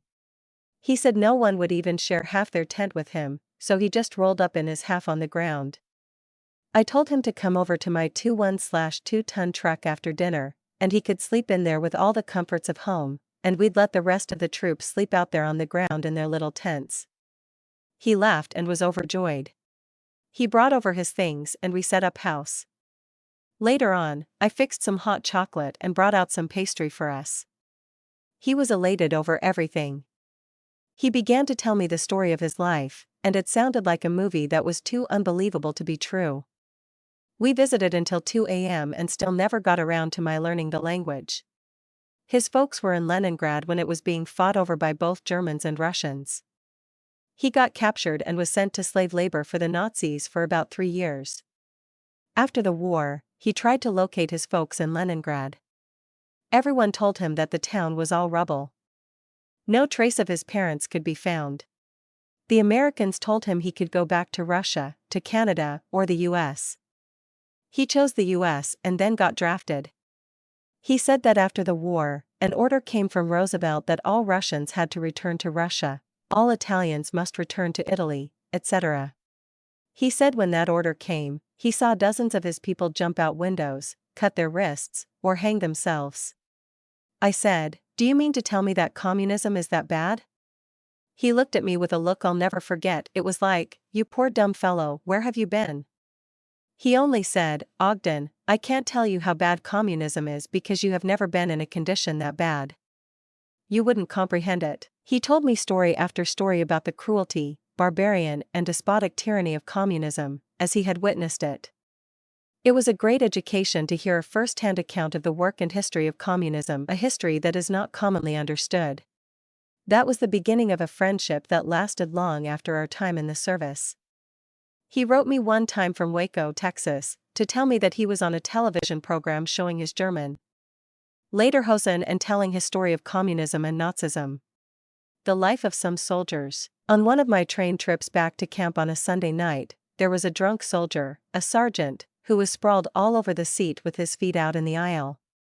He was about the worst representative for America that I had seen. I knew him enough to know that he was in the same camp as myself. So when the train stopped at Bad Kreuznach, I stepped very carefully over his feet so I wouldn't wake him. The conductor saw what I was doing and smiled. I think he went along with the prank because the train ended up in France the next morning, when he was supposed to be in camp for duty. I heard he got busted to a private for his drunken escapade. For some of them, it must not have made much of an impression as they continued with their bad habits anyway. Another evening as I rode the train back to camp, a German sat across the aisle from me.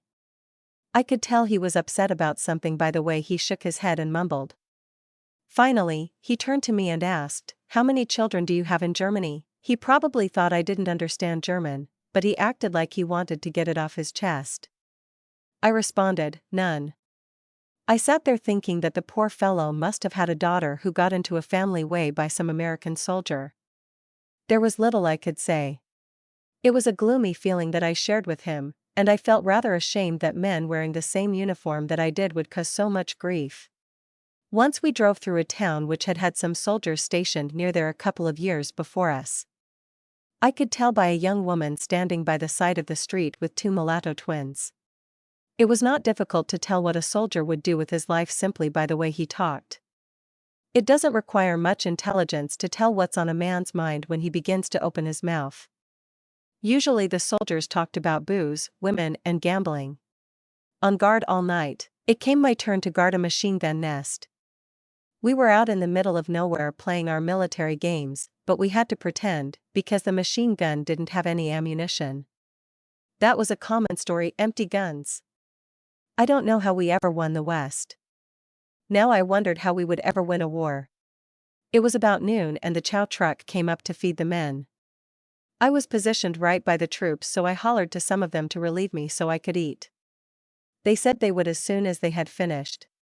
But before anyone was finished, the cook started to pack up. I dashed over to get something in my mess kit, but as luck would have it, before I could get it filled and return to the gun, a captain drove by and saw the unattended gun. He stood there hollering as I walked over, and I told him it was my post, but I never got relieved to eat. He ranted and raved and told me to go back there and not leave until I was relieved. I returned to my little machine gun and waited to be relieved. Well, I guess someone forgot about that gun. I was there all night, which was not so bad, except it started to rain about 10 o'clock and didn't stop until breakfast. As the troops assembled for chow, the captain came over to the line and then spotted me. He came running over and said, "How long have you been here?" I replied, "All night, sir." They never relieved me. He was all apologetic and was very sorry. He told me to go rest in my tent, and there would be no more duties for me. I realized that I could have created some serious problems for him. No guard should stand post for over 2 hours, yet he was responsible. I always liked the fellow, his name was Skelly, and I never complained. But that was typical of army affairs. Poor Germans. It was not an infrequent occurrence to see German men come around to look through our garbage cans. They seemed to treasure the soldiers' garbage. As I watched a man picking through our trash, it struck me hard about the unappreciated wealth of the Americans. The man I watched seemed to be a noble sort of fellow, yet he was trying to scrape together a living by such lowly means. The garbage he got was probably thrown away by a soldier who was a much more unworthy person. God doesn't seem to appropriate the wealth of the world into the hands of his servants. He certainly must have some wise reason for keeping most of the human race so poor. Martin Luther once said that God considered wealth as one of the least of all his gifts to man, yet it was the one that was the most sought after. I saw some workmen going past the barracks one day and asked them if they would work for 25 cents an hour. They were all eager to do it. I told them I was only curious as to the money ratio between Germany and America. I was a lowly PFC and my pay was about $400 a month. I saw the top optical man at the Schneider plant ride home on a bicycle. It must be that the Lord will take away the wealth of the Americans someday, to humble them down. No one can abuse the gifts of God without paying the penalty. The Kraut's fatherland. Germany is my fatherland, but it was my grandfather who came from there. I was curious about the Krauts. In America all Germans are Krauts, but I learned that in Germany not all Germans are Krauts. In talking to the Germans, I noticed the expression on their face when I said my name was Kraut. They would light up and say, "Das ist Deutsch," after which I would tell them my grandfather came from Germany. That usually broke the ice and I was a welcome friend. One day our plumbing lines broke in the barracks, so they called some German plumbers to come and make the repairs. The sergeant came to me and said, "You know more of their language than anyone in the barracks, so I'd like to have you go down and help them in case they need something or have any questions." I went down in the basement and talked to them and told them I was there to assist if they needed it. The foreman of the crew was a happy fellow who seemed to take delight in talking to me. When I told him my name was Kraut, he seemed jubilant. The next day he came back, but he had a new man on his crew. He introduced us by saying, "Kraut, das ist Kraut." We both had the same name, but didn't know if we were relatives. He said there were many Krauts in Germany, so I suppose we were all related somewhere on the family tree. Nearly all of them are Catholics or Lutherans. Maneuvers. We soon got notice that we were to leave on a maneuver. It meant driving our vehicles into the mountains, camping in tents, traveling at night and practicing warfare. Several big tanks were used, and it was interesting to see the way they traveled, and fired, and the places they could go. One night I was sitting in a tank visiting with the troops and decided I would sleep in a tank just for the experience. In the middle of the night, I discovered how cold steel can be. It seemed to me that sleeping in a tank was colder than beside it. That was the last time I did that. When we had to eat our sea rations, I always went over to the tanks because they have a very hot exhaust. It took only a minute to heat up the rations, and yourself as well, so having a hot meal was no trouble while the tanks were around. Some new smaller tanks came to Germany. They had been developed for use in Korea. They were extremely fast, having 2 Cadillac engines in them. Many men in these outfits were men who drove tanks with Patton against Rommel. They were tough and seasoned men who never said much about war. I guess most of them didn't want to be reminded, nor did they ever want to go through that experience again. This maneuver was supposed to be for only a couple of days. Whoever did the planning was really messed up. It seemed that we went to the wrong place, then we stopped for an hour, went halfway to another place. Then we had to negotiate a turn in a town which was impossible for a 21/2-ton truck like I was driving. What a mess. The MP at the town waved me on and said, "Try and find them later," which was my cue to proceed wherever I wanted to go and come back to camp when I felt like it. I did, too. It was a grand tour through several towns where I bought some things, visited with Germans, and arrived back at camp late at night. The sergeant asked me where I had been, and I told him what had happened and that it took me hours to get relocated. He didn't say anything, and I suppose the fellow who was in charge of the mess had to answer for the stray who got lost. I soon learned that you were often given undeserved dirty assignments, chew-outs that were misdirected, and a denial of rights that should have been guaranteed.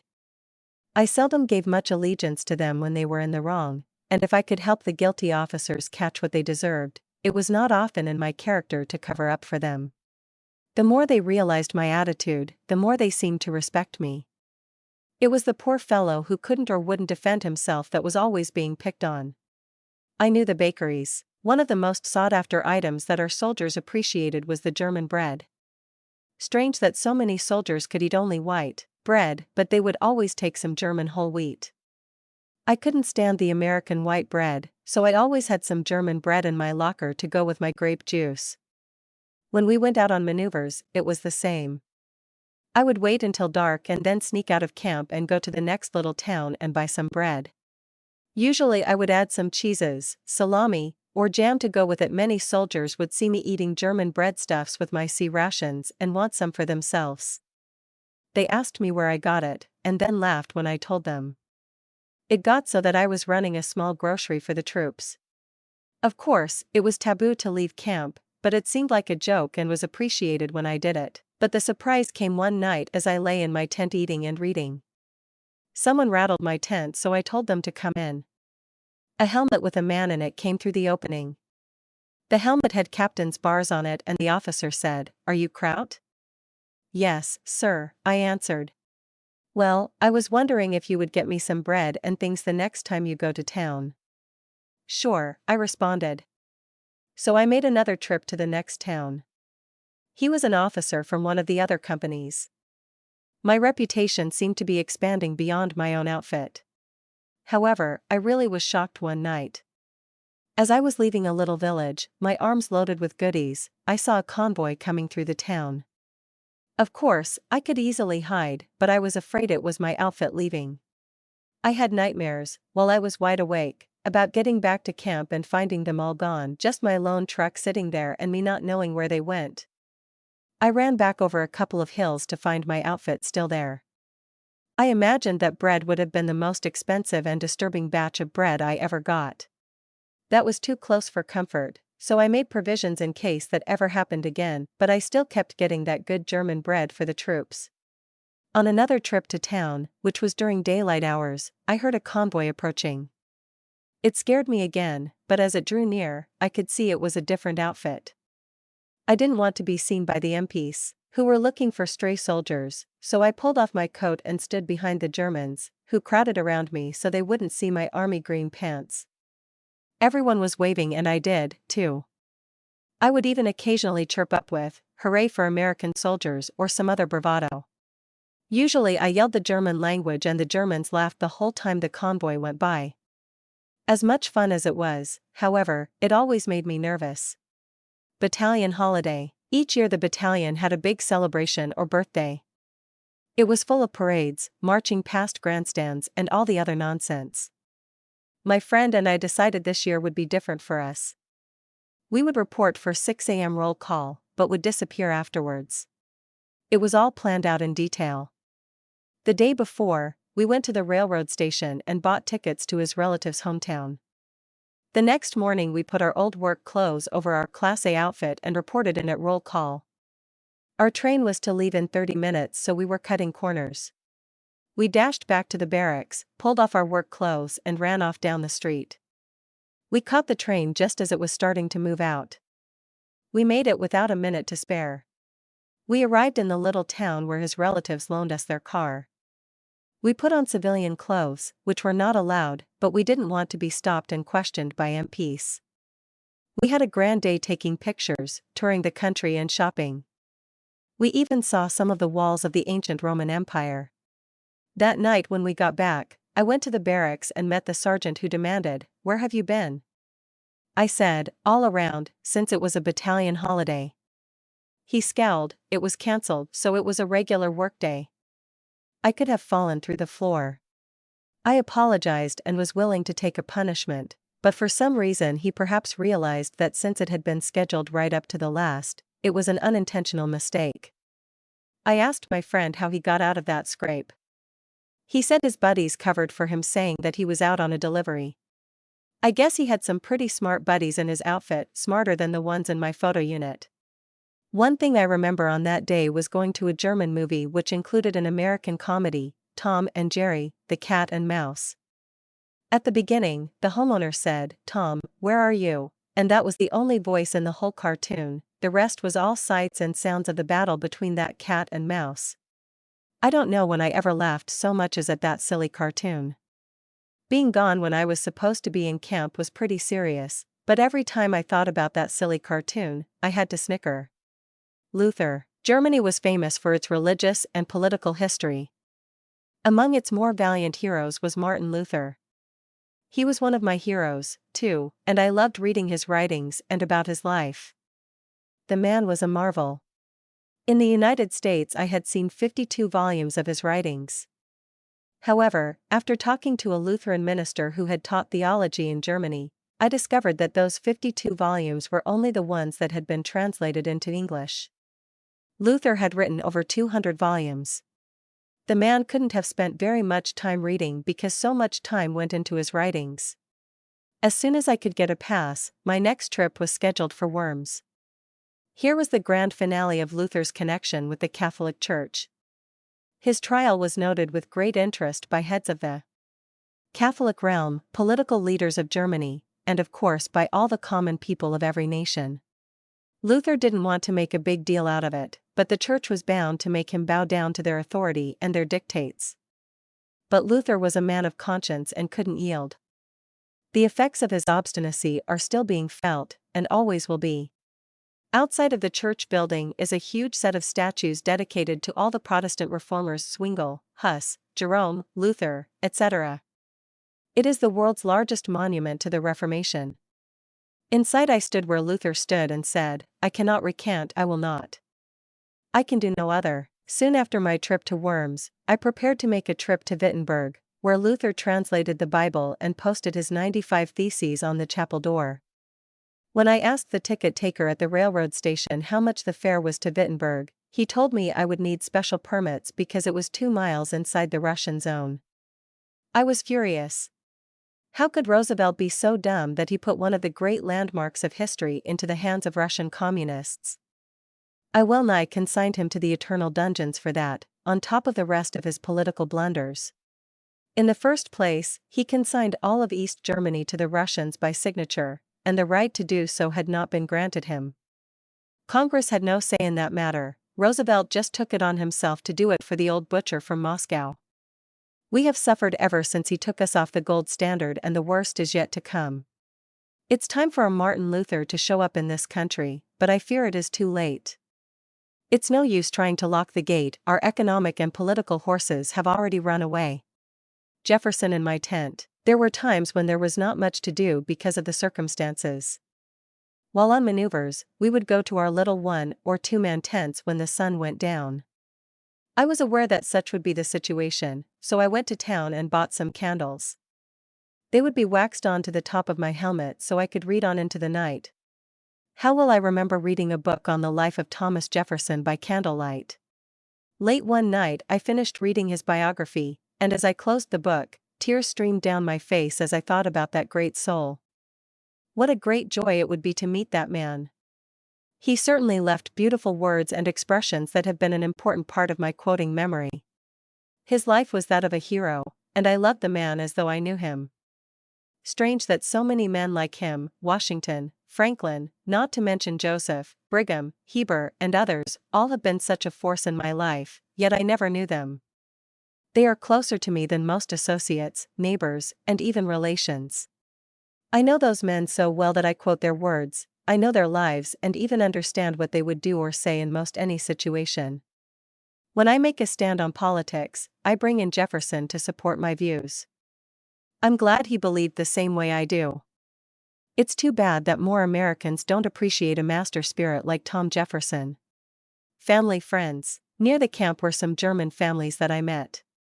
One family in particular, the Bascards, was always glad to see me and always invited me to their home. They could speak no English, but they were eager to help me learn German. One evening I told them that a few days before I had been to town in the night. They roared and laughed. I couldn't understand why they thought that was so funny. One of the girls even left the room. The mother covered her face with her hand and laughed. I found out that in the German language night and naked sounded very much alike, and I had switched the pronunciation. I couldn't get them to laugh that much when I told them a joke. They were eager to do things for me, so I would take my laundry to them and visit with them often.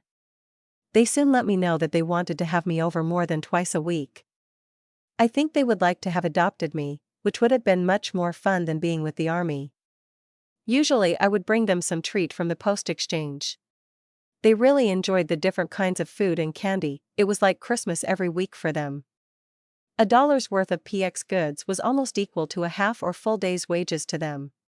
One day I came over to visit and they asked me if I was trying to poison them. They said the can of grapefruit was horrible. I realized they never had it in Germany, and so they had never tasted it. They thought it was bitter, sour, and absolutely unpalatable. They couldn't understand how anyone could eat it. The Bascards took me in like a member of their family. They were like my own family, too. I even got a couple of sisters in the deal. The two girls were about 18 and 19, but quite timid, however, they were as strong as an ox team. I spent many days with the two girls, bike riding, walking, or just visiting. One day I took them into the PX and bought them a milkshake. They never had one of those before. They were really wide-eyed at all the soldiers, the American products, etc. One of the soldiers, who saw me in the PX with them, later asked me about my relationship with them. I told him that in the year that I had been associating with them, I had never even kissed them. He looked at me for a minute and said, "Yeah, I can believe that." I had never looked at them as a romantic relationship, nor did I expect to marry them. They were more like sisters than anything else. They just enjoyed my company and I enjoyed theirs. But they were not the only family that I met with. In fact, when Christmas came, I had invitations from 11 different families to come and spend the holiday with them. The Germans are generally very friendly and enjoy visiting. Men always enjoy going to a beer cellar and spending the evening drinking and talking. But I saw very few Germans ever get drunk. It was the social hour with them, rather than a drinking party. Inspections. One thing was always a bother to me in the army, and it was the inspections. We would spend hours getting ready. Everyone had a foot locker or wall locker, and they had to be identical.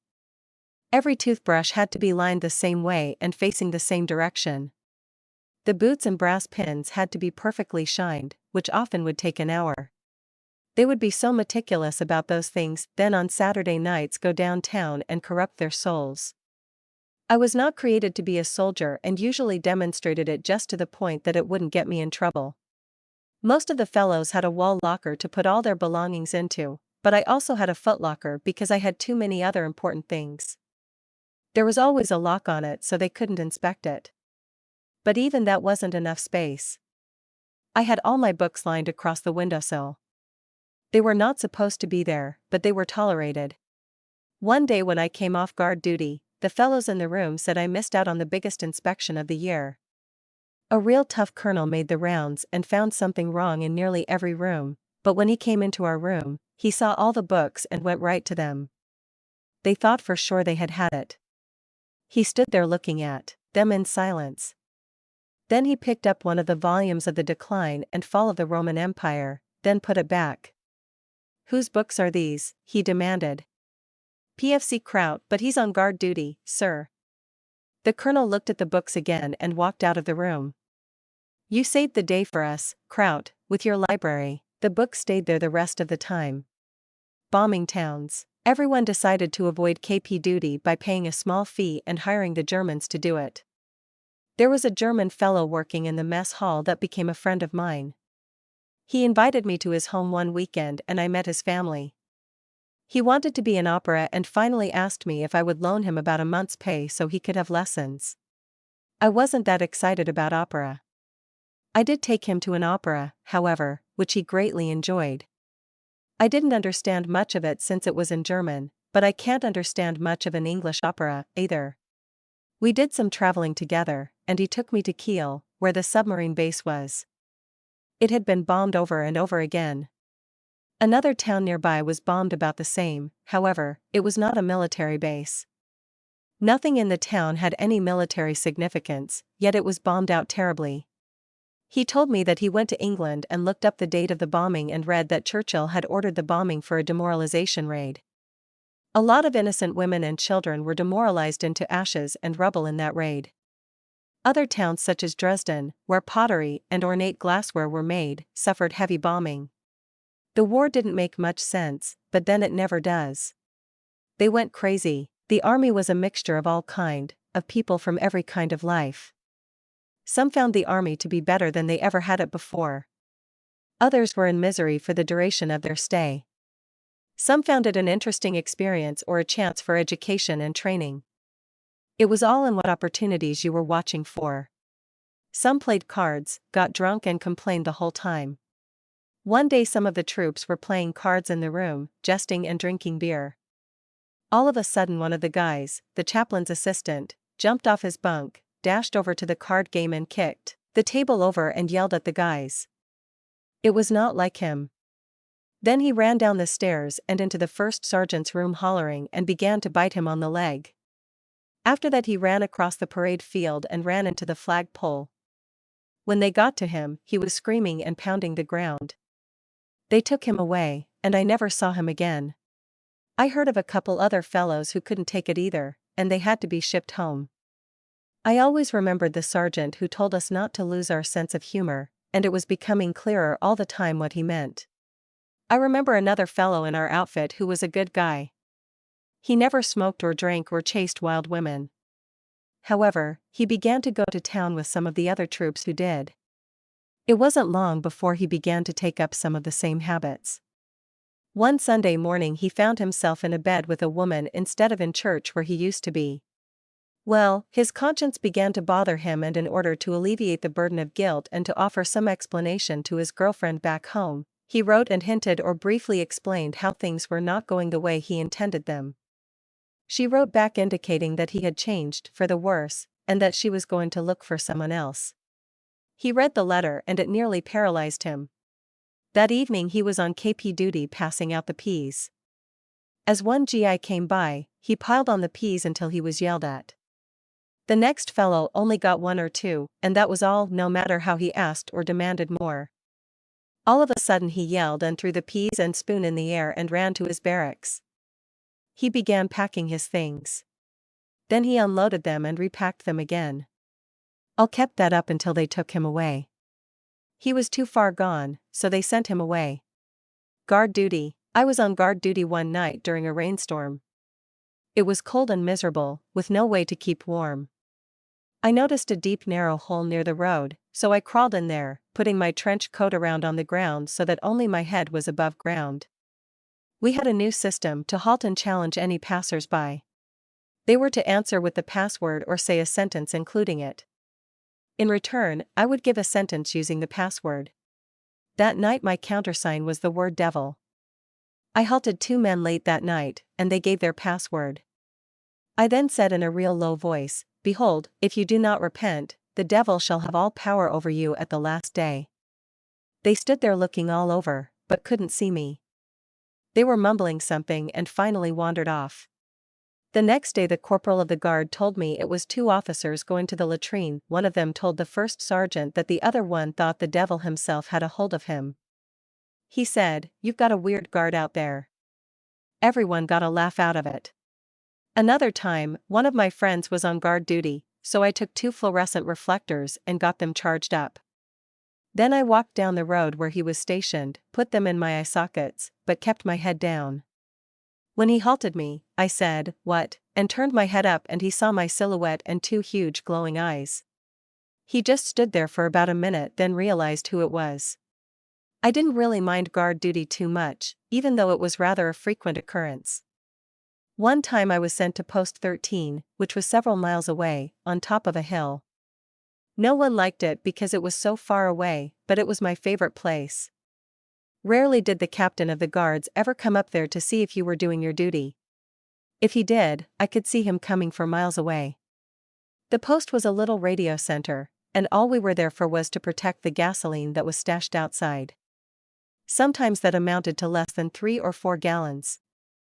I would find a nice comfortable spot where I could read and write or listen to my radio. The German radio stations always had beautiful music, but the armed forces had one for the soldiers that sounded like a catastrophe trying to happen. Sometimes other guys would ask me to take guard duty for them and would pay me well for doing it. I would arrange to trade for Post 13, which all were eager to avoid. On many occasions I would cover 2 shifts at a time, 4 hours on duty and 2 hours off. I learned a lot from reading on that post, and I made a lot of extra money besides that I used for camera equipment. Sin and sorrow. A few of the fellows lost their morals and felt bad and tried to repent. Others just took on the low life and never intended to do any different. During my time in the army, there were a lot of soldiers who came to cry on my shoulder. Sometimes I thought the chaplain should have shared his paycheck with me. One fellow said he was a straight arrow like me until he got in the army, then he went down all the way. He lost his will for everything, not caring what he did, what the army did to him, or anything else. He was so incorrigible that he had received 14 demerits, or charges against him. I wanted to help him, but it is difficult to put a different spirit in a man when he has chosen a bad one. The army realizes the weaknesses of the flesh and had many movies on venereal disease, prostitution, blackmail, selling to enemy agents, etc. But most of the fellows didn't pay much attention and became bitter. One fellow told me that he had a venereal disease many years before, but it seemed to have a mental block with him. He was always bothered with it even though the disease was gone. Sin often seems so enticing and alluring, but after a person indulges, then all of the horror and sorrow set in. The devil is cunning, and a master of the art of deception. One can only learn by experience that when you burn your finger on the stove, the next time it may still be hot. But once a soul is taken by sin, it is difficult to get him back. I think one of the meanest, dirtiest scoundrels I met in the service was a Mormon. It takes a Judas to make a devil. People, who are enlightened and then turn against that light, are worse and know how to be worse than anyone else. This Mormon fellow knew more about being mean, how to steal, swear, and be an all-around scoundrel than most of the other fellows. Wickedness seemed to be a part of his way of life. Artillery. Once we were on maneuvers and I was assigned to take pictures from the spotter's post. I drove up a hill where the captain of artillery would call for the shooting. The shells were supposed to go over our heads, land in the valley or on the other hillside, according to where the officer would direct them. At least, today would be different. At the call for firing from about 4 big artillery guns, the shells started coming. The officer was an old hand at artillery shells, and when he heard them coming, he screamed, "Hit the deck!" Everyone immediately fell down. The shells were hitting all around us, and the captain was on the radio yelling for a ceasefire. They stopped the guns, and boy did I hear some people get cussed out. Someone had given the wrong colored bag of powder for the shells. The charges were too weak to make the shells go over our hill. It was scary for a couple of minutes, because that was the first time I was ever that close to exploding heavy artillery rounds, but not the last time. On another trip to photograph some maneuvers, we came to a guard who said the road went through a French artillery range, and no one could go through unless they signed a release of liability. We would have to enter at our own risk. The guard said no one had done any firing all day, so we had a good chance of making it without any trouble. It meant hours of travel to go around the other way, so we signed the sheet and went in. There were 3 of us in a little jeep and we bounced along full of confidence, when all of a sudden we could hear an artillery round coming. It landed about 100 to 200 yards in front of us. We were petrified but kept going.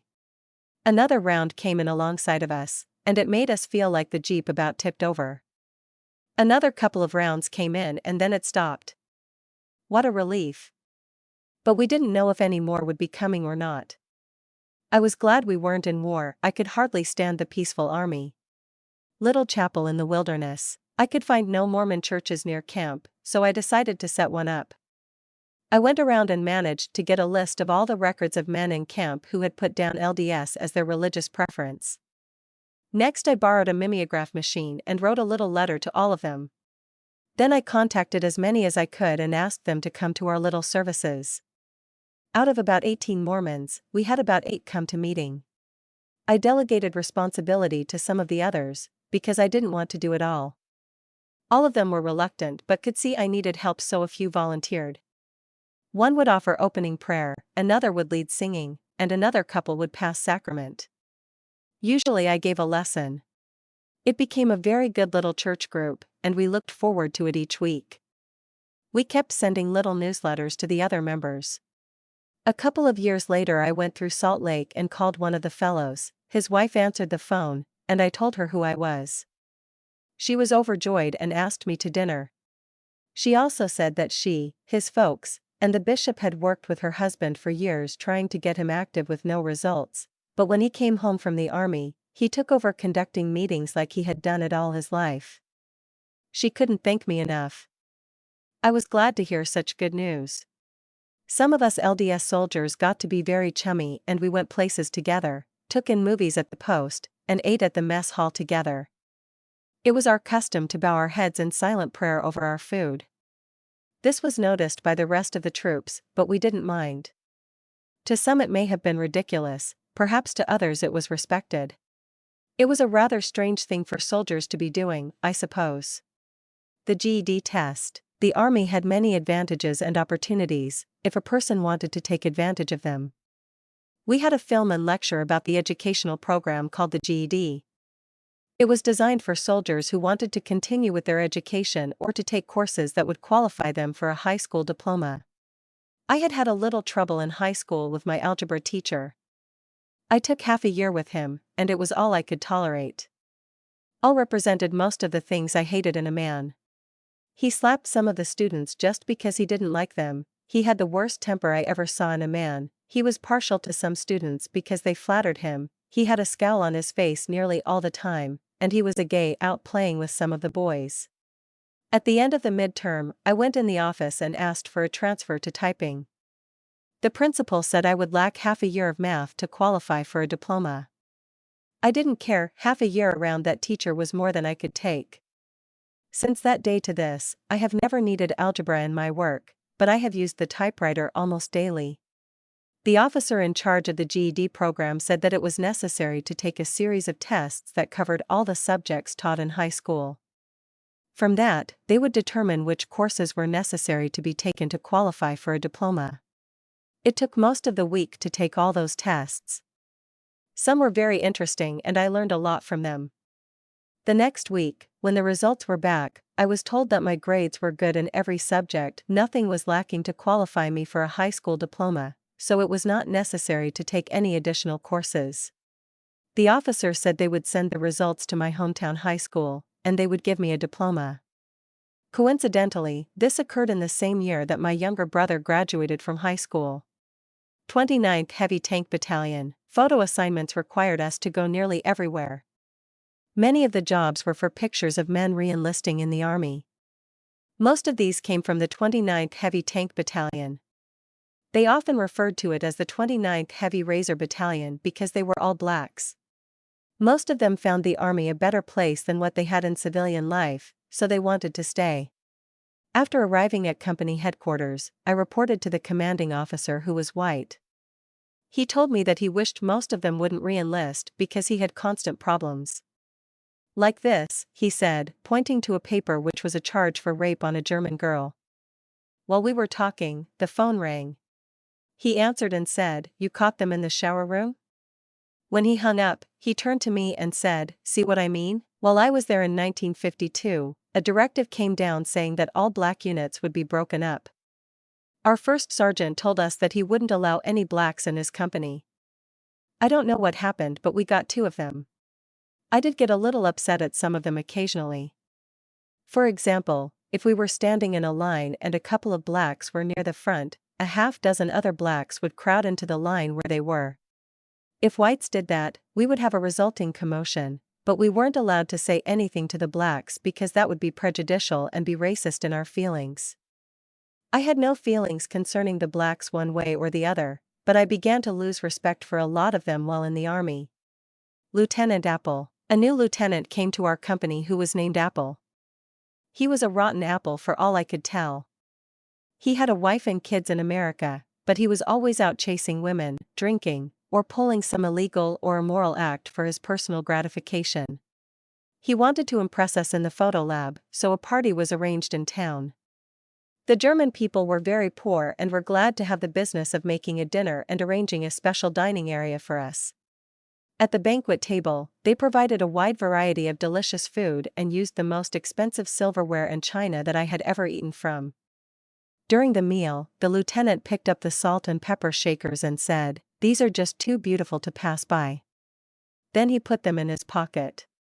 For him to condone, let alone conduct, this stealing from the poor German people, in front of all those men under him, was about the last straw. I lost all respect for him. In some of his conversations he would tell about his escapades as though he was proud of his nefarious deeds. On one occasion he told about sleeping with some German girl, and she wanted some money in exchange. He told her that he never paid for it and never would. That was below his standards, I guess. It was hard for me not to express my contempt verbally or otherwise. One day while I was working under my 21/2-ton truck, the sergeant came over and yelled, "PFC Kraut, get out here, I want to talk to you." I crawled out and stood there while he chewed me out for not having enough respect for my leaders. I guess something I said got back to the lieutenant, so he wanted me to know that I should have more respect for him because he was my leader. When he was through spitting out his condemnation, I stood up to him and said, "Sergeant, as long as PM in the Army, I'll have the necessary respect for my officers, but you can't force me to respect some of them as leaders. Any officer who is sloppy drunk, carouses with harlots, steals in front of his juniors, profanes the name of deity, and everything else to make his men disrespect him, then he deserves no respect as a leader even if he is an officer." I threw my wrench down on the ground so as to emphasize my remarks. Lai walked away without a word. A few days later, Lieutenant Apple came over to me while I was working and made some small talk and then said, "Ogden, what is it that the Mormons believe in?" I made a few small comments and left. He never said much to me after that. Calisthenics. This new lieutenant had a fad for calisthenics. So, we all had to spend more time jumping, pushing, and running. He made up a chart of exercises and a required amount of calisthenics that each soldier must perform to meet his standards. All of it was based on his ability. He had one requirement for 27 push-ups.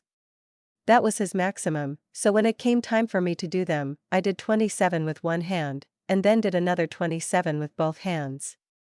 The physical requirements were easy for me, and the Army didn't require much for the mental ones either. 3 more lenses. Every paycheck was usually spent before I received it. With all that German camera equipment so accessible and a small paycheck, it was easy to be broke all the time.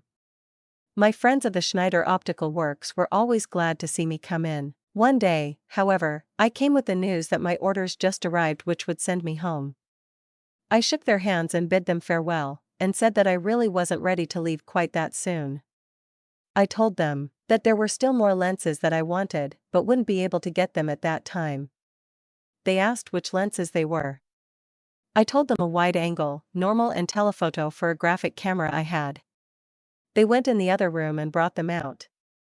"Are these the ones?" they asked. "Yes, take them with you, and when you get to America and get a job, you can send us the money," they said.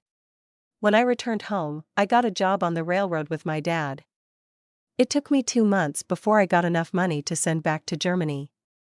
Every Christmas for many years, I received a Christmas card and note from them. The Schneider lenses have a significant place in my camera bag and in my heart. Hooray for our boys! During the weekends the troops usually got drunk, sick, and totally sloppy.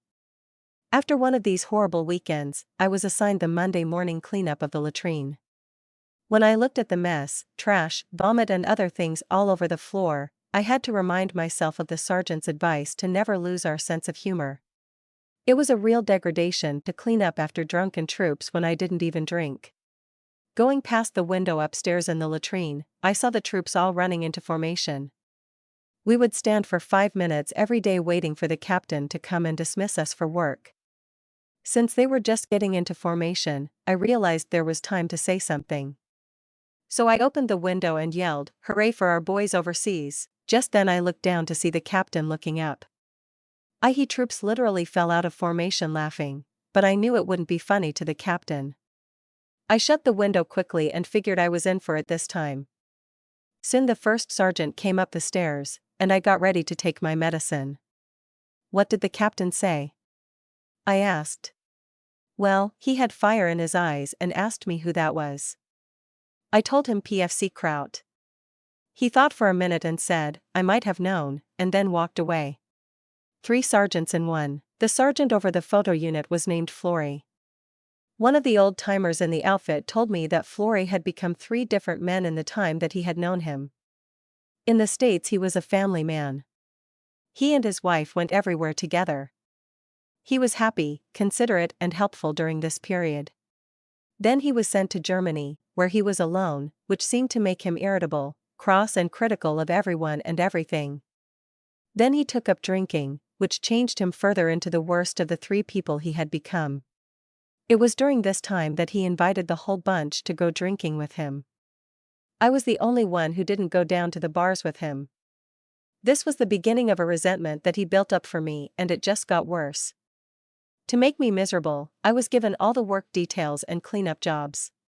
Whatever he could do to cause trouble for me, he would do. Luxembourg. Sergeant Flory always gave the good assignments to the other fellows and left the chores, details, and miserable assignments to me. This became obvious to everyone, and they felt sorry for me, but there was nothing they could do or say. However, his meanness backfired on one of his pranks with me. There was a phone call for a photographer to go to Luxembourg. He had already assigned everyone out and the others were on leave. I was the only photographer he had available. He told me to report to the PIO headquarters and they would take care of my transportation, rooms, and food. He gave it to me like a poor man being forced to throw $1,000 bill in the fire. I packed all my gear and photo equipment with excitement and joy. After being confined to menial tasks, I really appreciated a good assignment, and I couldn't have asked for a better one. It was to photograph a group of VIPs at a meeting in Luxembourg. That's all there was to it, yet there was a whole weekend to spend over there. I could photograph many places in that little country, too. The PIO office gave me all the papers, schedules, and passes that I would need. What a pleasant tour I was planning while there. As I was about to leave, the phone rang. The officer answered it and then hung up. He looked at me rather dismayed and said, "Sergeant Flory just cancelled your trip." I was sick inside. He got me again. Monday morning I got a telephone call. It was from some colonel that I had never heard of before. Phi said, "Are you the one that was scheduled to go to Luxembourg?" "Yes, sir," I replied.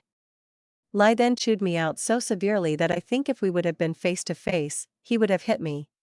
When he got pretty well along, I interrupted and told him the whole story, including the fact that it was almost a personal matter between myself and the sergeant. I explained that in all the time I had been in Germany, that was an assignment that I looked forward to more than any other. Boy, did he blow up then. He wanted to know the name of that sergeant.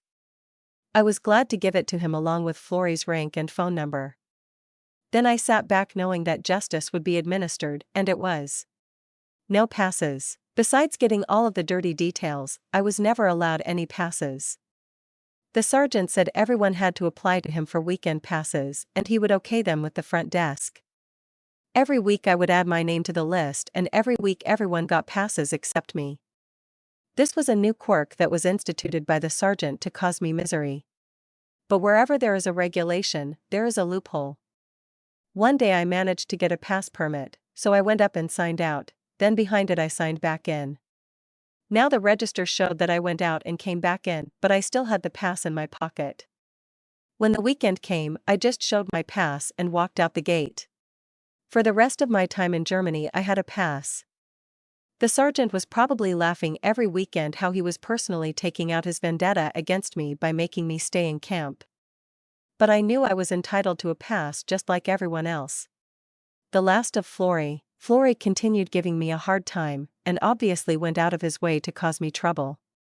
Finally he persuaded a lieutenant to call me in and threatened to transfer me if Florey didn't find me better suited there, etc. I really felt bad, so I went down to the boiler room where my bike was, and got down on my knees and asked the Lord to do something to relieve me of this situation. That weekend Florey went on leave on Friday night, but it wasn't authorized until Saturday morning. He was drunk and disorderly, and the tavern owner called the MPs to take him back to the barracks. The company commander really tore into him the next morning and told him he could have his leave, but he would catch him when he returned. The next week Florey was in a hotel, drunk and chasing a whore down the hallway. He tripped and fell down some stairs, broke his back, and was sent to the hospital where they told him that he may never walk again. He was sent back to America, and I never saw him again.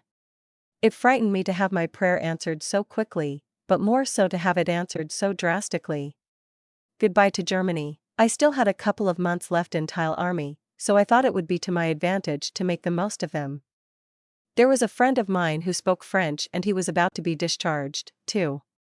We decided that we would take a train to Rome, then catch an Air Force plane to French Morocco, over to Cairo, then to Jerusalem, back to Athens, Greece, from there to Rome, and then catch a train to our camp in Germany. While we were formulating all of our plans, we received orders for us to pack up because we were going to be shipped home early so we could be there by Christmas. Of course that was nice, but it ruined our great expedition. My army career had come to an end. After a 2-year duty in a Cold War, it was difficult to bid farewell to many good friends in the army and a grand host of German friends. But now we were packing up our belongings to return to America. Anchors away. We were finally going home. Everyone was excited and we were rushed for time. We traveled in big trucks to the railroad station, from there to Bremerhaven, then we marched down to the docks. There by the dock was a huge ship. This time it appeared that we would take a ship that would ride smooth enough so that we wouldn't get seasick. After standing there for about a half hour, the sergeant came down and told us to stand at attention, then left face and forward march. We marched clear down to the end of the pier in front of a little ship that looked like some overgrown tugboat. Then they started loading us on it until we were packed in there like sardines without the oil. We finally got underway, and after about 2 hours out to sea, the ship hit some swells, and nearly every man on board got sick. One tough old sergeant who was handing out linen finally threw it all down and said, "Get it yourself," and he dashed for the restroom. Most of the Navy men who were running the ship were also down in the latrine. Some guys would start running for the bathroom and not make it before they lost their lunch. The stairway going up onto the deck was slick with the sick. The odor was enough to make you sick if the water and swells didn't get you. The 30 days I spent on a ship during my army career were enough of the Navy to last me for the rest of my life. Our ship was scheduled to take the northern route, and was the last ship going that way because storms were so common during that time of year. Well, we didn't make it, the storms had already started. After a few days out to sea, we hit a terrible storm. Everyone was ordered below deck and had to stay in their bunks. I knot up a little key on a string and stuck it to the wall.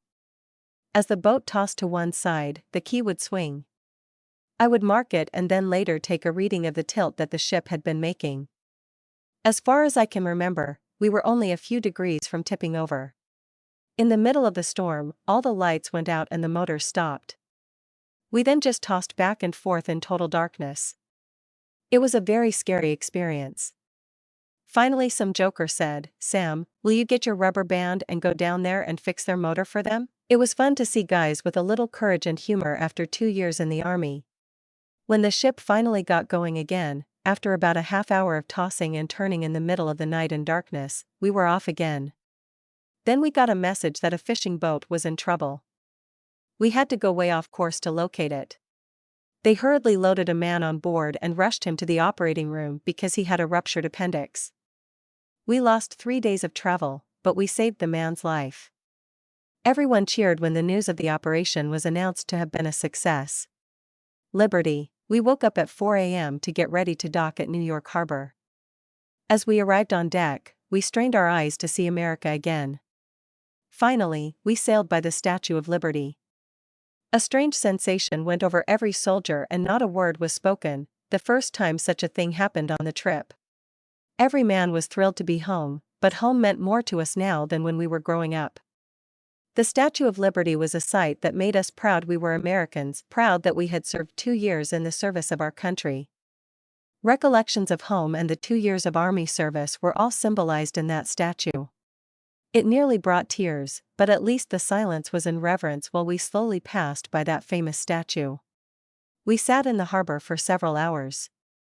No one knew why. I had a small radio and was fascinated to tune in to all the different stations, Spanish, Polish, German, and one I didn't know, but understood what they were saying. A Jewish fellow told me it was modern Yiddish. It was similar to the German. One fellow next to me said he was going to be afraid to go home and open his mouth. I asked him why. He said he had learned so many bad words in the army that he couldn't say anything without using 4-letter words. I presumed most of the soldiers were in the same boat.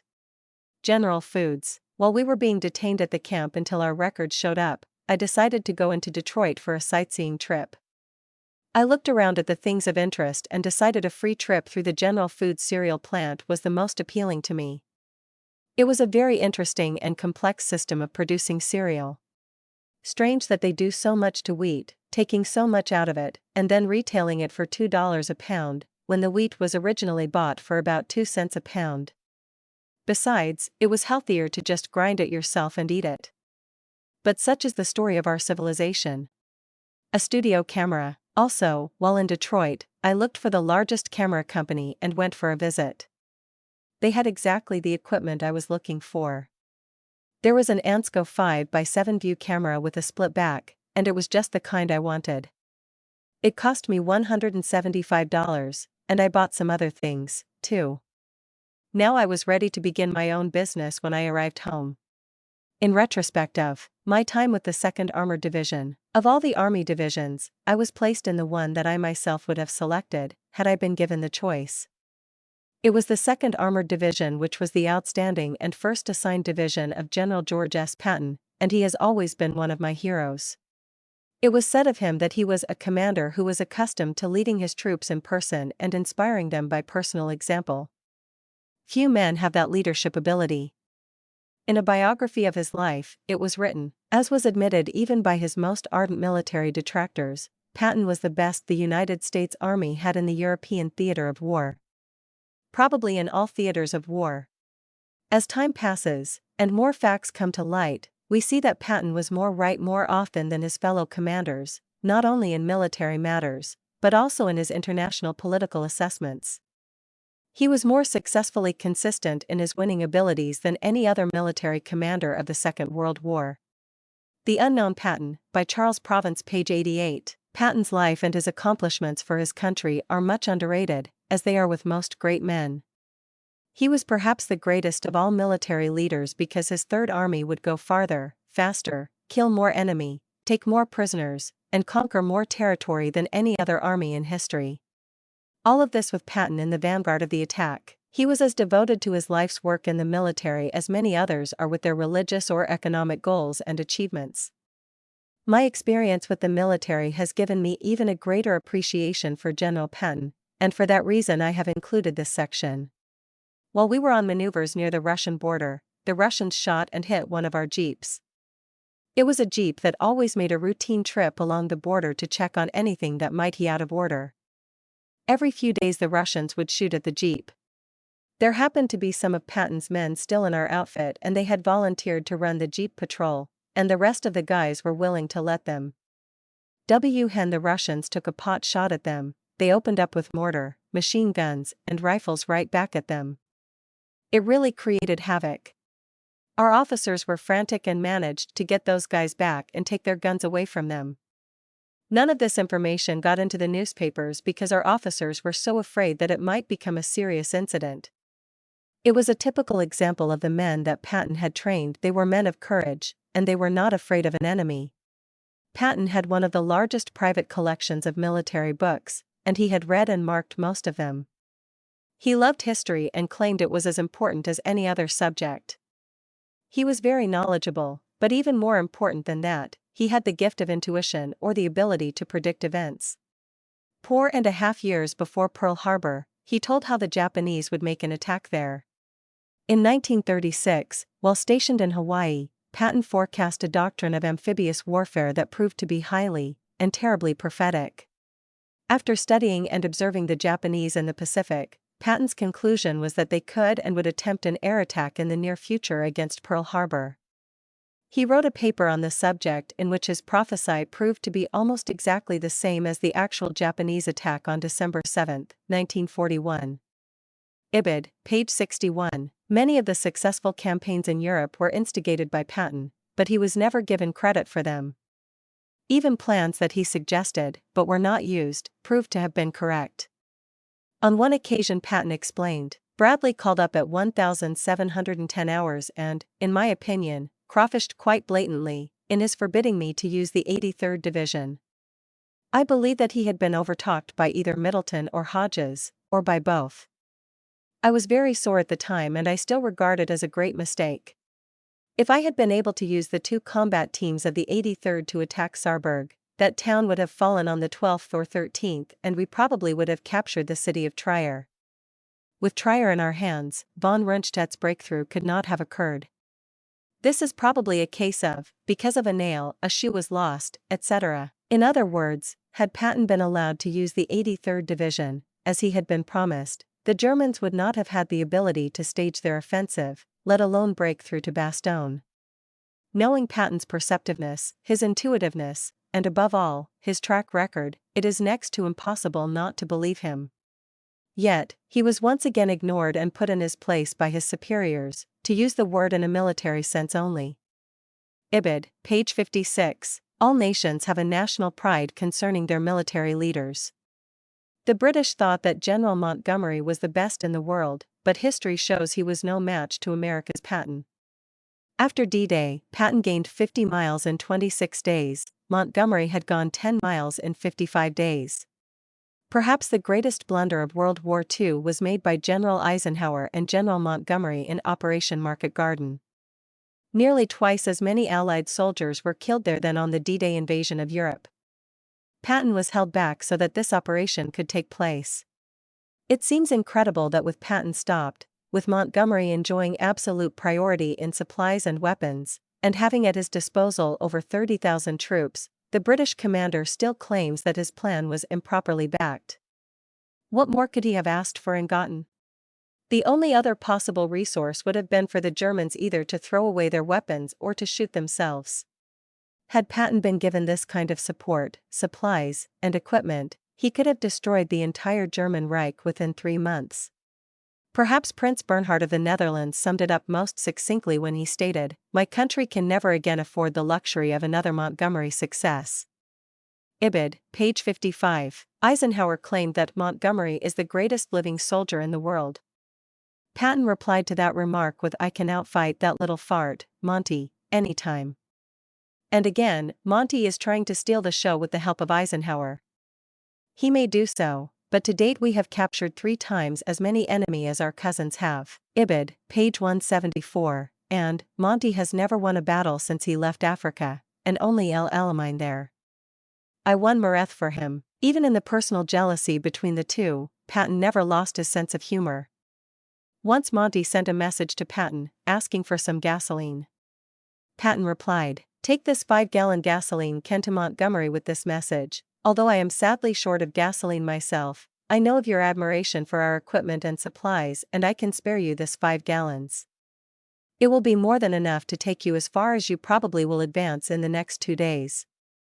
Ibid, page 159. Eisenhower once said to Patton, "George, you are my oldest friend, but if you or anyone else criticizes the British, by God, I will reduce him to his permanent grade and send him home." Patton wrote in his diary, "Ike is bound hand and foot by the British and does not know it. Poor fool. We actually have no supreme commander." Patton wrote a little more in his journal concerning Ike. Ike was fine, except that he spoke of lunch as tiffin, of gasoline as petrol, and of anti-aircraft as flak. I truly fear that London has conquered Abilene. Ike and I dined alone and we had a very pleasant time. He is drinking too much but is terribly lonely. I really feel sorry for him. I think that in his heart he knows that he is really not commanding anything. Ike called up late and said that, "My American boss will visit you in the morning." I asked, "When did Mamie arrive?" Man cannot serve 2 masters. Ibid, pages 152 to 153. Ike never could realize what a good military commander he had in Patton. Ike was always holding Patton back and Patton wrote his journal, "I wonder if ever before in the history of war a winning general has had to plead to be allowed to keep on winning. And it always makes me mad to have to beg for opportunities to win battles. Julius Caesar would have a tough time being a brigadier general in my army. Also, my 3rd Army starts attacking in the morning, but we will go slow so the others can catch up." But he concluded his grief with, "If I do my duty, I will be paid in the end." The worst enemy Patton had to contend with was the news media. When he slapped a soldier, the news media made a big thing of it. Patton replied, "I have written more damn letters, I suppose 1,000, to the mothers of private soldiers whom I happen to know have been killed, but that never comes out. I kick some son of a bitch in the ass who doesn't do what he should and it comes out all over the whole damned country." Ibid, page 177. The man he slapped was a homosexual away from the front AWOL, and lied to the medics about his medical condition. Patton could have had the man shot, legally. A slap was a mild punishment. Patton had a sound philosophy of life. Some of his statements are worth quoting. "I am always fully confident that I can do what must be done and have had my sense of duty developed to the point where I let no personal interests or danger interfere. It is hard to answer intelligently the question, why I want to be a soldier. For my own satisfaction I have tried to give myself reasons but have never found any logical ones. I only feel that it is inside me. It is as natural for me to be a soldier as it is to breathe, and it would be as hard to give up all thought of being a soldier as it would be to stop breathing. No sacrifice is too great if by it you can attain your goals. You must be single-minded. Drive for the one thing on which you have decided. If a man has done his best, what else is there? I consider that. I have always done my best. My conscience is clear. Wars may be fought with weapons, but they are won by men. It is the spirit of the men who follow and the man who leads them that gains the victory. You are not beaten until you admit it. Do your duty as you see it, and damn the consequences. Never stop until you have gained the top, or the grave. Never stop being ambitious. You have but one life, live it to the fullest of glory and be willing to pay the price. Cowardice is a disease and it must be checked before it becomes epidemic. Never make excuses whether or not it is your fault. I found that moral courage is the most valuable, and usually absent, characteristic in men. As you go in to battle, you will perhaps be a little short of breath, and your knees may tremble. This breathlessness, this tremor, they are not fear. It is simply the excitement which every athlete feels just before the whistle blows. No, you will not fear, for you will be borne up and exalted by the proud instinct of our conquering race.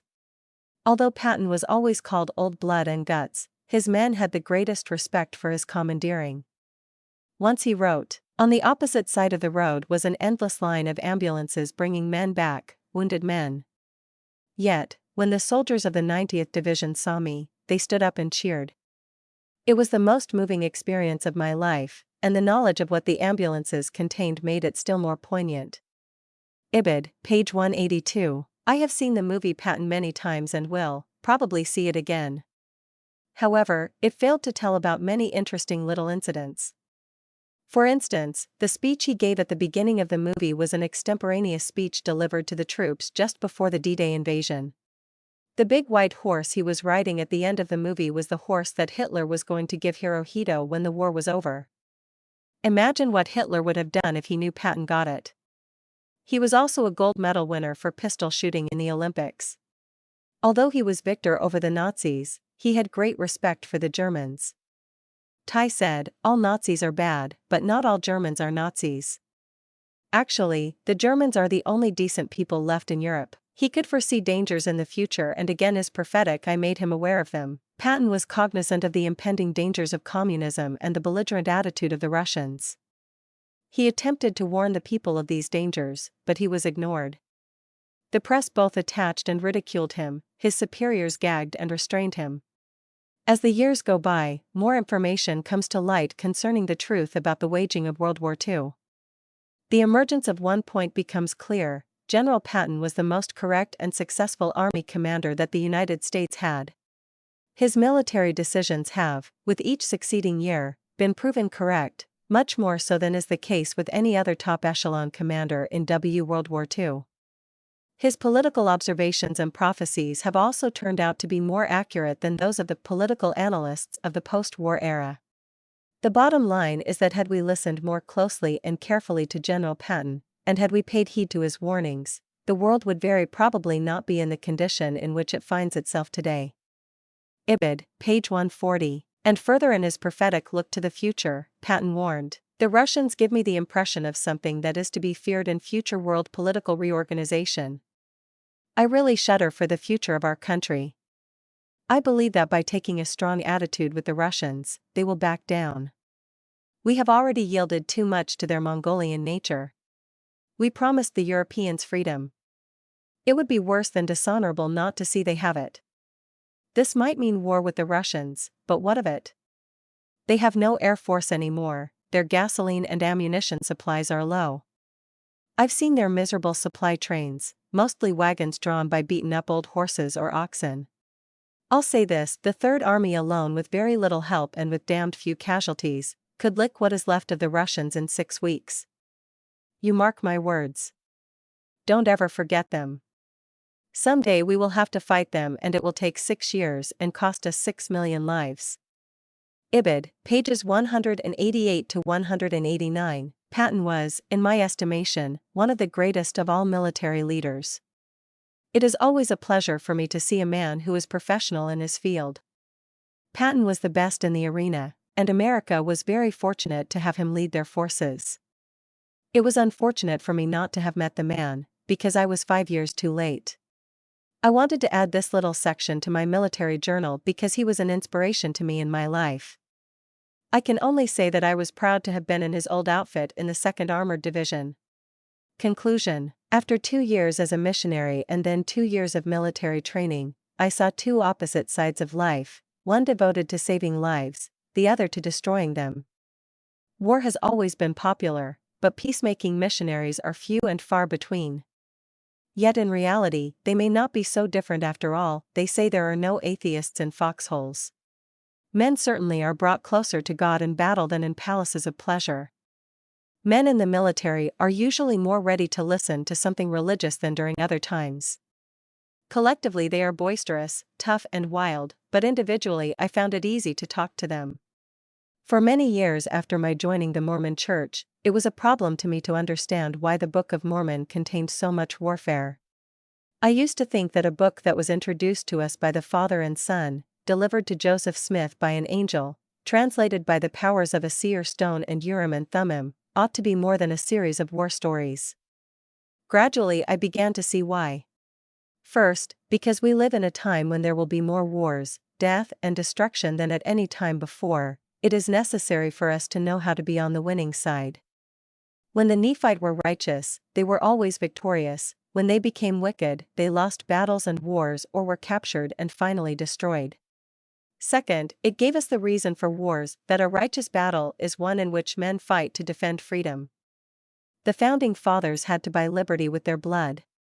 The Lord said, "And for this purpose have I established the constitution of this land, by the hands of wise men whom I raised up unto this very purpose, and redeemed the land by the shedding of blood." D&C 101:80. Third, that God often uses war to save his people even if they are killed. For instance, many Israelites who were killed in battle were blessed for it. First, because they died defending Israel, their families, and freedom. Secondly, they perished because God knew if they had lived much longer, they would be tempted beyond their power to overcome sin. Third, that they perished in blood, which was an atonement for their sins. How many men, led by Patton, perished by bloodshed? They gave their lives for liberty, for America, for their families. They had their lives cut short in death, and perhaps some before they could be tempted into sins beyond their power to resist. By being slain, they were making an atonement. Brigham Young said, "Now take the wicked," and I can refer to where the Lord had to slay every soul of the Israelites that went out of Egypt, except Caleb and Joshua. He slew them by the hands of their enemies, by the plague, and by the sword. Why? Because he loved them, and promised Abraham that he would save them. And he loved Abraham because he was a friend to his God, and would stick to him in the hour of darkness, hence he promised Abraham that he would save his seed. And he could save them upon no other principle, for they had forfeited their right to the land of Canaan by transgressing the land of God, and they could not have atoned for the sin if they had lived. But if they were slain, the Lord could bring them up in the resurrection, and give them the land of Canaan, and he could not do it on any other principles. JD 4:220. Paul the Apostle knew and understood this principle. He refers to it as the destruction of the flesh to save the spirit, to deliver such an one unto Satan for the destruction of the flesh, that the spirit may be saved in the day of the Lord Jesus. 1 Corinthians 5:4. The military was a great source of knowledge and experience for me. Even the Lord has designated that we gain an understanding of its nature when he gave the commandment to learn and be instructed in the things which must shortly come to pass, things which are at home, things which are abroad, the wars and the perplexities of the nations, and the judgments which are on the land, and a knowledge also of countries and kingdoms. D&C 88:79. I greatly enjoyed that period of time overseas learning about the Great World War II and the problems that have arisen since then. I saw men who were more like children. Some couldn't handle the army even in peacetime, some claimed that it ruined them, a few had mental breakdowns, others turned out to be drunkards, but there were many who were improved by it and took advantage of many opportunities that came along. Some became much better for it and gave them a new experience in life and learned discipline and responsibility. The army was like a proving ground for men. But one thing that we did, we performed a mission for the people of Europe by being there and protected them from the communist aggressors. We served our time in the military for our country, too.